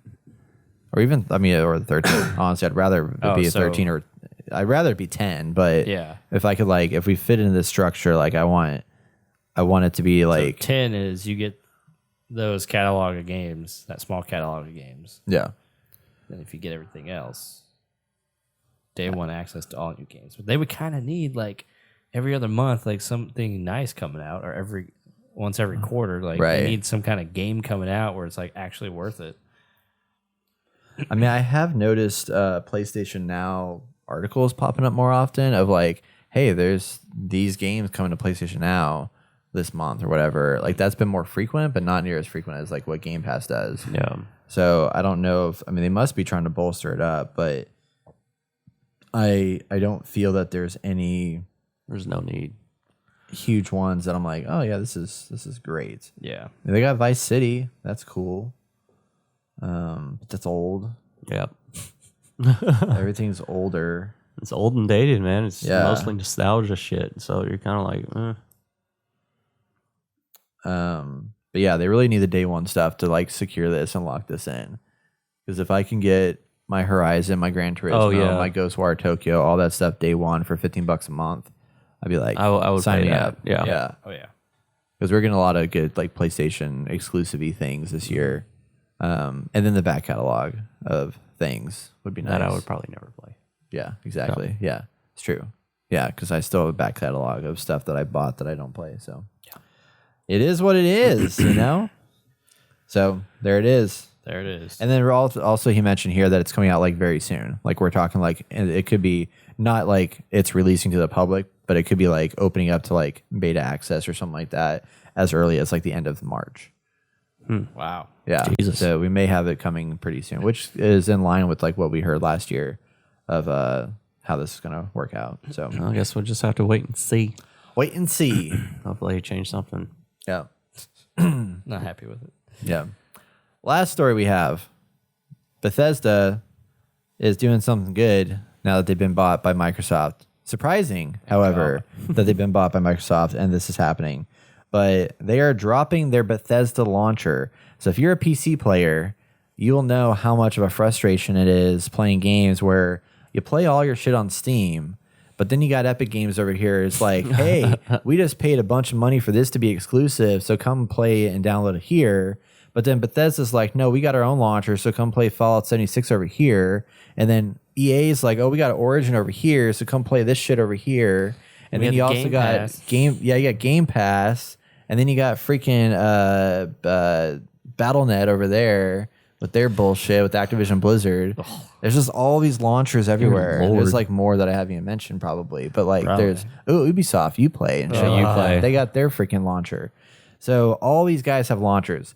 Bethesda has announced that they are dropping their launcher in favor of Steam, and now going forward, all of your games will be playable exclusively through Steam. Full commitment to Steam, and all your stuff in Bethesda will transfer over to your Steam stuff. Even your currency? I have no idea. Yes, it said even currency. Even currency. There you go. It says right here at the top. Look at that. Perfect. Your game's wallet and other stuff will go with you. Nice. And that's pretty impressive too that they're able to make that migration over into another platform. Like that's not an easy thing to do. But we're sorry, guys. It didn't work out how we thought we would, so you lost everything. So buy it again. yeah, right. That would be awful. I just don't see how your wallet transfers over. I don't either. Like, is it just going to become like store credit or something? In Probably. Yes. I don't know. Yeah. Man. But I don't know. This is awesome. Like when I saw this, I was like, hell yeah. And I was very surprised to see it like going to Steam and not going to like just exclusive to the Xbox app. You think but, I mean, would, you can get all those games in the Xbox app, but they must be using Steam for all of its like in-game features and shit like that. It's like, you know, your friends list and all that stuff. Like nobody's using the Xbox stuff that much Steam's for it. Been around longer, so it probably has more architecture to deal with this than the Game Pass app. Game Pass. Yeah. And you know, you actually, I mean, Game Pass. Well, no, not EA Play. I was gonna say Game Pass is in EA Play is something that's built into Steam, but not Bethesda, not Xbox stuff. But this is awesome though. I'm excited to uninstall. Actually, I have uninstalled Bethesda's launcher. Yeah. But, you're ahead of the curve. Yeah, of course. Yeah. He knew it was coming. Yeah, foreseeing the future. Yeah. I used my power of emotional reading to track it down and find out what Bethesda was thinking. Power. Yeah. That's a great thing. Is in. They're realizing they fucked up. They're very sad. What color does that look like? It looks like Purple. it's green Oh, green? because they got that Microsoft money. Oh, right. So they're just like, yes. Not just because Microsoft, your Xbox is green, but also because of money. Yeah. But I'm very happy. Yeah, this is awesome. Like, this is what I want to see. I want to see all the launchers just die and go away and just everything in Steam. Of course, then Steam's going to go around and just be like, oh, we're going to freaking raise the prices to like 60%. We're going to take 60% and give only 40% to developers, and that's going to be bad, but hopefully not. I think Gabe Newell is all about power to the people. He also mentioned that Steam has mentioned that they're not planning at all to do any kind of Game Pass thing. They're not touching that. They don't need to. Exactly. Yeah. There's no reason. I love it. They don't create any new games. That's right. Sorry. They just create badass hardware now. Early reviews of Steam Deck are solid. Oh, boy. I'm excited. Can't Wait. wait. Can't wait to see it. I know. I'm so excited. 3 years later. Yeah. I'm still so excited. It's coming. I know it's coming.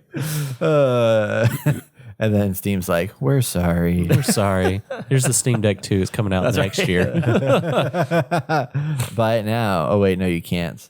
All right. That's going to wrap it up for the news this week, everybody. If you haven't subscribed to us yet on YouTube, you can watch these discussions and much more at youtube.com/gamer. We'll be right back for our topic of the show. Hello, everybody, and welcome back. It is time for our topic of the show. This week, we're going to talk about the recent invasion of Ukraine by Russia and how it affects gaming. I thought you were going to be like, this is the war room. It's going down. I wasn't expecting that. Come on, you got to do some Alex was- Jones stuff. No, I was trying to be serious, you know. It's a sensitive subject, so. This is in. There's war again. Boone picks his Pokemon. Finally. Oh my gosh, I did not expect any of that to happen. Someone get a hard hat. It's unnecessary for all reasons. Oh man. Because you're nowhere near the fire. or the firing. The fire. I was watching CNN. Okay, do we even know what we're talking about? Yeah, they get really intense Okay. over there. Yeah, I don't watch CNN or Fox News or any of that stuff because it just makes me sad because We they're run through too the intense. channels at the station, so Yeah, I they're see it they're all. just way too intense. They're just like the entire time. Yeah, is that accurate? you- I just Right. watch the local news. I don't, Yeah, I know, I don't go too far because it's just too much. This one Yeah. guy was talking in Ukraine, and it looked like he was crying. He Yeah. was like reporting on stuff, and he had the hard hat and the bulletproof vest on, and Dude, I would hate Nothing to was be any of these happening. reporters that are over there right now. Like that would not be something I want to but do. you don't have to. You can just like green screen it. Well, yeah, that's true. But they there's just people say that are they're actually there. I mean, there are people. They are there, Yeah. and that's what's like crazy. I would not want to be there right now. But anyway, so Russia recently invaded Ukraine in the last week with the intent of basically, I think their mind is they don't want Ukraine to have any ties with the West, and they are trying to overthrow their government. And it sounds like they're kind of eyeing like bringing the Soviet Union back. Putin wants to bring this back in some way. So they amassed forces on the edge of the Ukraine-Russia border, and they eventually went in and invaded them because apparently there's been talks of like Ukraine like joining NATO and this, that, whatever, whole bunch of like political stuff that's been going on. And as a result of that, Russia's like, no, this ain't gonna happen, and they sent people in, and now a lot of Ukrainians are either fleeing the country or fleeing the capital, especially because that's where they were largely focused on, and going other places because there were explosions that broke out in major areas around the country. Russia actually within like a day or two went and captured Chernobyl, which is wild. That's been like managed by Ukraine to make sure like radiation levels and stuff don't go out of control over there for like ever since that blast occurred, like however many years ago, decades ago. And now they're attempting to gain control of Kiev, which they have not done yet because they have both Ukrainian forces and then civilians Civilians actually fighting. who actually are taking up arms and fighting to help to fight them off. Molotov cocktails are very effective against Russians. Yeah. From what I've seen. Use their vodka against them. Have y'all seen the videos though? Yeah, No, I haven't. They are straight up like they'll walk by pretending to be all innocent. Just a gang of them just Holy shit. sets them all on fire. Holy That's shit. They're in their crazy. tank and everything. It's fucking bonkers. Damn. Yeah, the civilians are actually standing up and fighting as well right now. So Yeah. and some of them are actually being recruited to fight as well. So and, Crazy. Yeah, it's pretty bonkers. But a lot of the video game companies are actually donating money to the what is it? The not humane society. The relief for this war to help out with the I was gonna say lifeguard. The Lifeguards. what is it called? The guard, not like National Not Guard. the guard, kind of but thing? like whenever a bad incident happens, they fucking donate money to it to provide food and all that. It starts with H. I keep fucking. No. Oh shit! I forgot too. It's in the second article. keep Click saying on. the Red Cross, but Scroll it's down. not. It's not the Red Cross. No, it's kind of like the Red Cross. There you go. It's global. Yeah. Armed Forces. We're gonna find this, y'all. We're gonna alright. find it. Yeah, we're gonna find it because this is the article I was reading. I feel like I should know this. Fast Company? No. No, That's a no. denies. Stop regression. It's going real well, y'all. Yeah, I know. I love this. I know you do. But this is your favorite. It's in Yeah, here I think somewhere. you. I think Oh, you wait. had. Oh, there it is. Humanitarian. Humanitarian. So they've been donating Oh, I the never efforts would have to- said that. Yeah. So they've been. I think. Oh, just humanitarian efforts. Humanitarian efforts. Okay. CD Projekt Red. I think they kind of kicked it off with everything, and started asking more companies to donate money towards it, and a couple of other companies have been donating and hoping to give some kind of relief. Along with Elon Musk, just recently put his Starlink satellite over there so they can have internet access finally, because the Russians have taken down their internet stuff, which the vice president of Ukraine actually requested that through Twitter. Yeah. And within 8 hours, Elon Musk responded, yes, that'll happen. Yeah. So, but I'm just curious with the video game companies doing this, and I think they're also going to possibly I could have misread this somewhere that they're going to stop anything from happening with Russia. YouTube, well, not Elon Musk, but they reached out for like YouTube and all the rest of the virtual companies to stop anything affiliation with Russia to provide them with that stuff. So a lot of people are trying to come together the best way they can. And I was wondering how video game companies, how it would affect them in future projects and stuff like that. Yeah. But I did not realize what I stumbled upon, that actual video game companies are actually donating and trying to help out as much as they can. Yeah.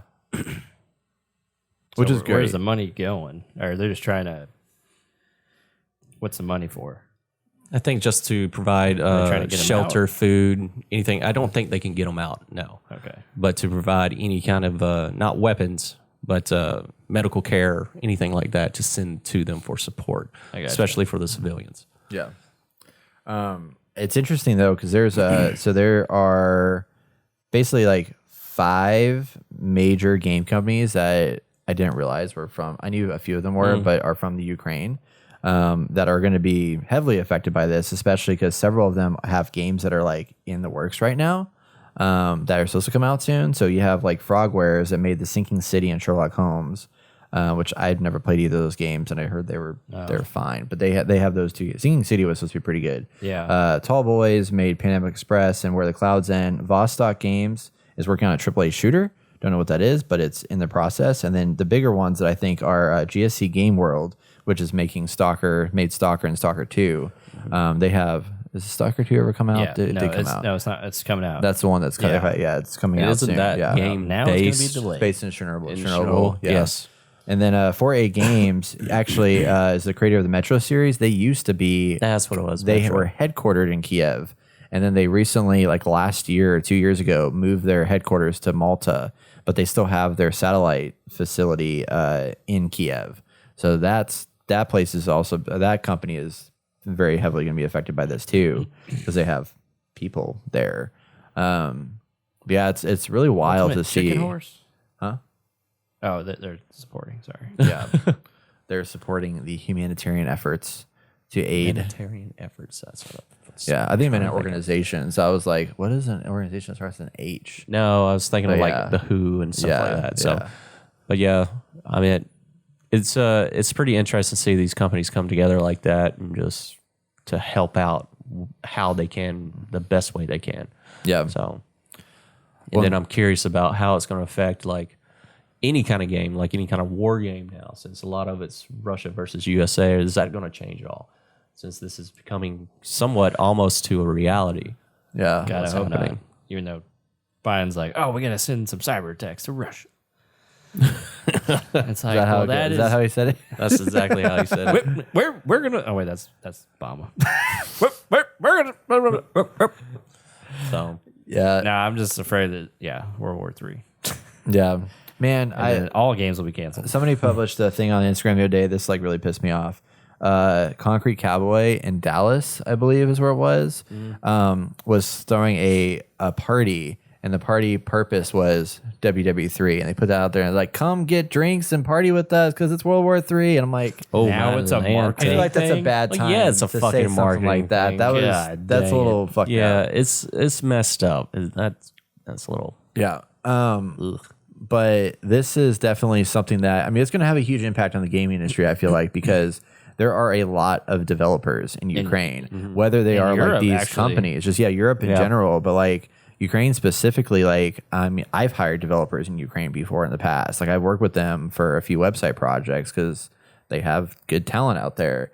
And it's cheaper than hiring somebody here in the United States sometimes because of the pricing difference and stuff like that. So there's a lot of people out there that are building stuff and making things. And like Ubisoft has like studios in Ukraine. Like a bunch of these big companies have like a lot of people that work there. So with the fact of everybody having to now leave, like this isn't going to be just like a small little blip. This is going to be like a big part of it. Plus, again, like you guys, like you said, like Europe is like all under.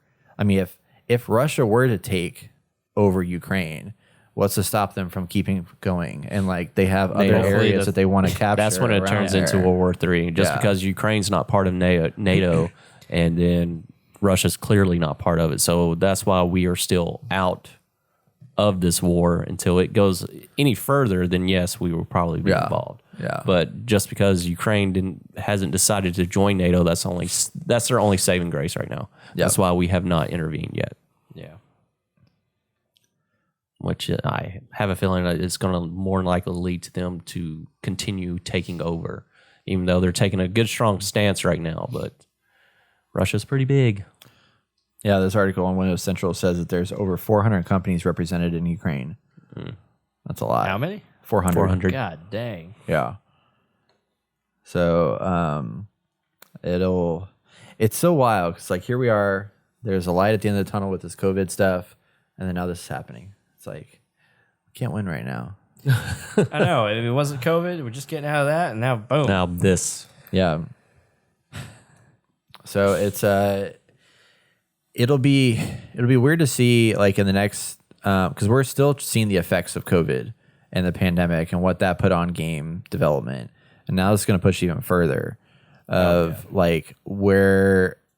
I mean, how much are games going to get impacted, whether it be the quality of said games or the delays are going to continue to go through, this, that, whatever. There's a lot that's going to happen, and it's concerning. It's like, And will these companies be able to recover from this as well? yeah, that's a big thing. Yeah. 'Cause I don't know, like what is going to, I mean, like when are they going to be able to come back? Will they be able to come back to, I mean, if Russia does invade, like can these people that live in these places actually come back to, Hell, if their Russia home? invades, we're going to have more issues than fucking video games. That's true. That's very Draft. true. Oh gosh. I mean, I hear Russia does not have the resources to continue a long, drawn out war, even if they were to go into other countries. Like, we just have so many more resources. Yeah. So does NATO.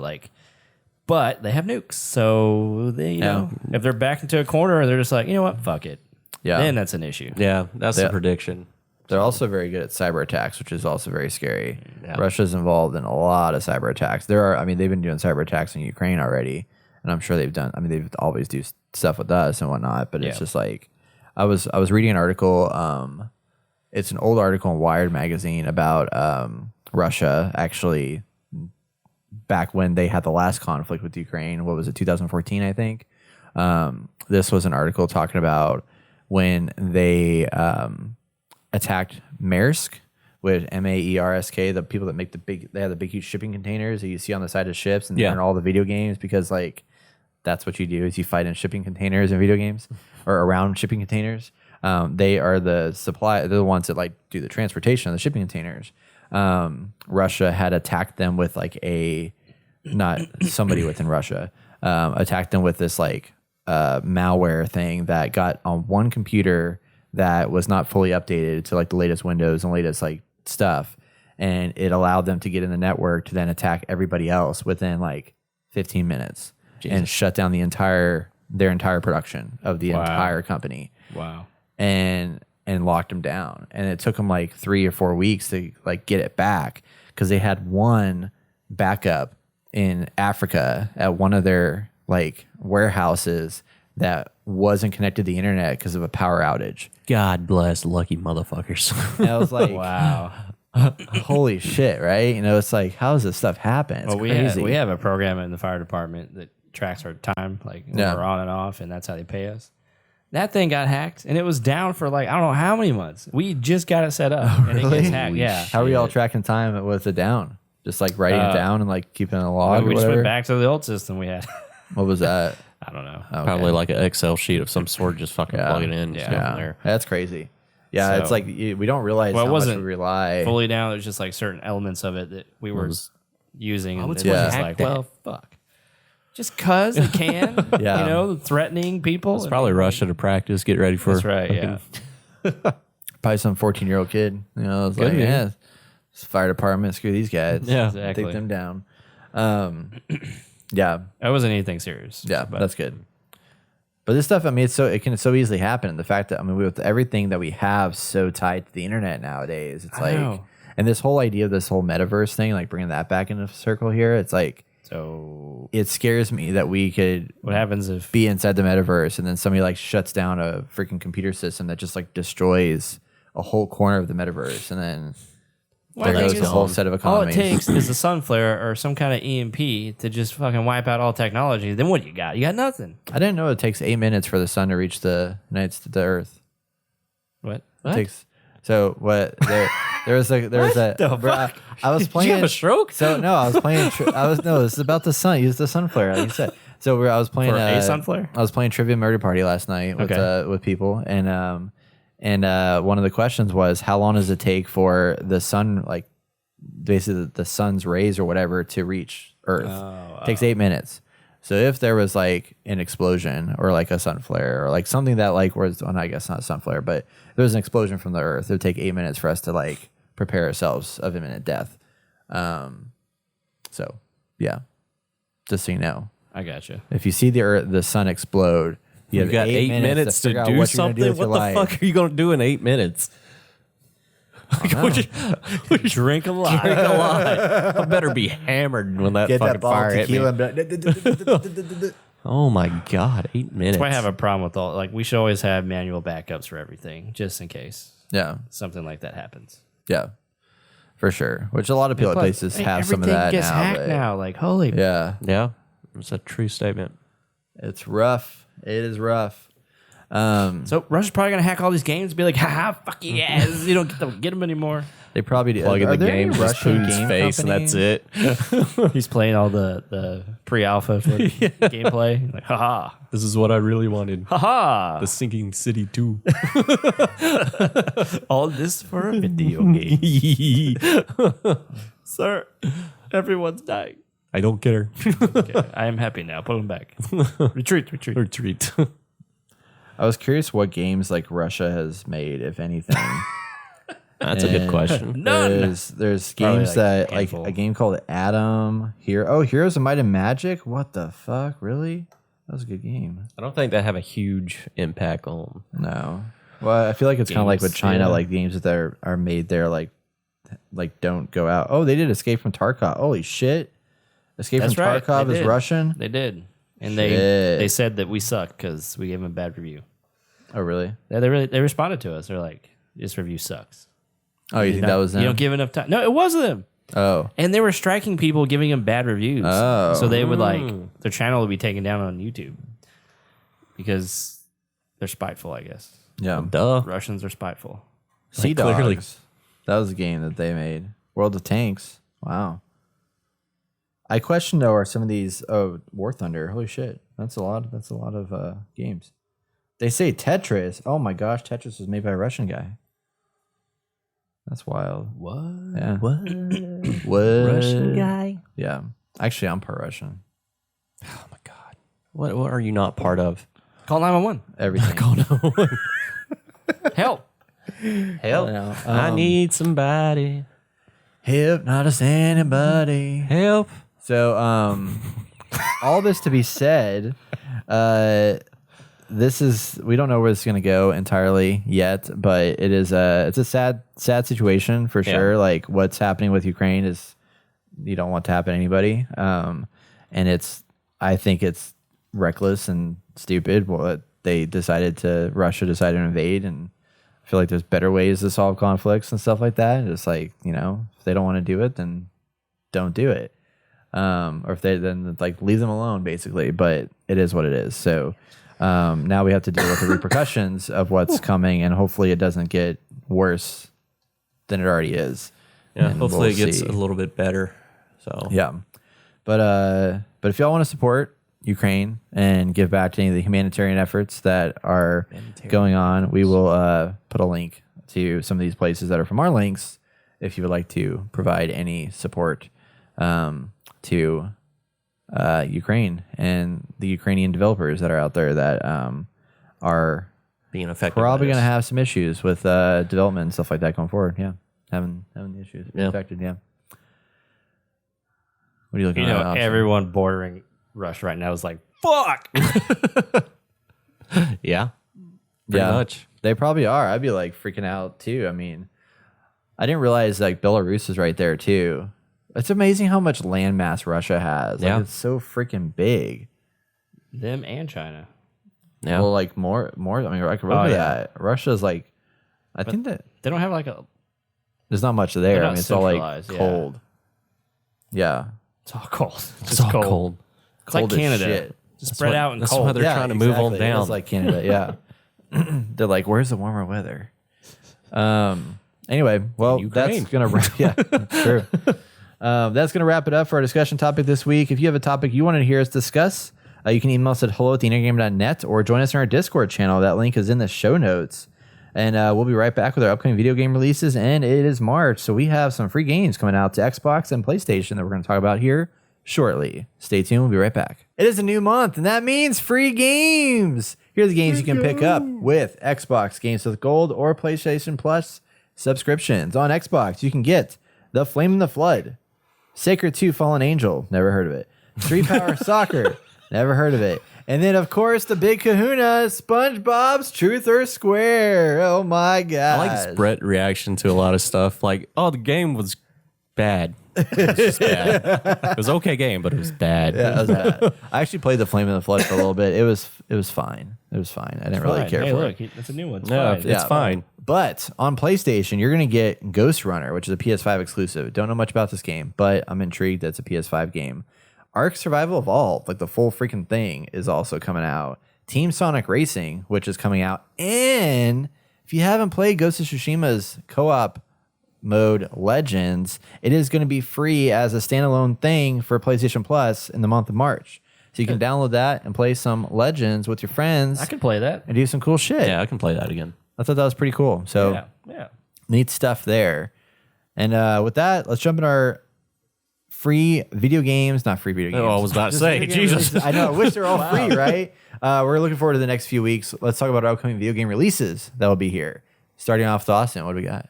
We have Far Changing Tides coming to all platforms. Platforms. The first, an atmospheric vehicle adventure that follows the emotional journey of a boy and his ship as he embarks on a voyage to find a new home.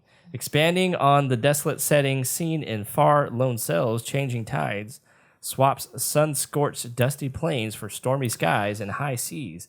With new environments, puzzles, and ship mechanics, the world of Far Changing Tides brings an exciting experience to fans of this beloved series and the new players alike with a bigger and deeper challenge. How it actually relates to what's going on right now. Yeah. I didn't catch all of that. It's supposed to be really good. Okay. Okay. Yeah. Well, nice. Well, on March 3rd, we have Babylon's Fall. Play up to 3 other players to take on the Tower of Babel alone in this new co-op action RPG. After Babylonians perish, only their great tower, the fucking Ziggurat, remain. You fucked me up. Now, a new empire has come to pillage its ruins and uncover its fabled treasures. Join forces with other sentinels, unwilling subjects, forcibly implanted with. There you go. Gideon's coffin. Relics that grant the few survivors unravel powers. Yeah. God, I can't. Is that right? No, that's spelled wrong. But that was actually copy and paste, surprisingly. They messed it up. Yeah, wherever it came from, it was fucked up. I didn't know this game was co-op. This is a game that was like showcased at like the Game Awards or whatever, and it looked kind of interesting, but kind of like Oh, I know what game this is now. Yeah. yeah. Coming to PS5. Very- Because that one's like a JRPG. big JRPG, ain't it? Yeah. What? Oh, I was just saying what it's coming to. What? Never mind. Okay. Go to Brett. Anyway, on the 4th as well, we have actually not as well, but on the 4th, we have PlayStation 5 and PlayStation 4 exclusive Gran Turismo 7. Whether you're a competitive or casual racer, collector, tuner, livery designer, or photographer, find your line with the staggering collection of game modes, including fan favorites like GT Campaign, Arcade, and Driving School. With the reintroduction of the legendary GT Simulation mode, buy, tune, race, and sell your way through a rewarding He's solo excited for this campaign as you unlock new cars and challenges. And if you love going head-to-head with others, hone your skills and compete in the GT Sport mode with over 420 cars available at Brand Central and the used car dealership. You can go to used car dealership, y'all. Get Holy you a shit. Kia Rio. Drive that around. GT7 recreates the look and feel of classic motors and bleeding-edge supercars alike in unparalleled detail. Each car handles differently and feels unique as you navigate over 90 track routes in dynamic weather conditions, including classic courses from GT history. I feel like you added a lot onto this, and it could have just been like 2 sentences. It's a racing game. This is important. This is all important shit to have here. He just added more and more. I tried to and more trim, but 'cause it's he's just all so good. He's so excited. Was that your review? Yep. And coming on the 4th as well, Triangle Strategy, a game I'm looking forward to play on my Switch OLED.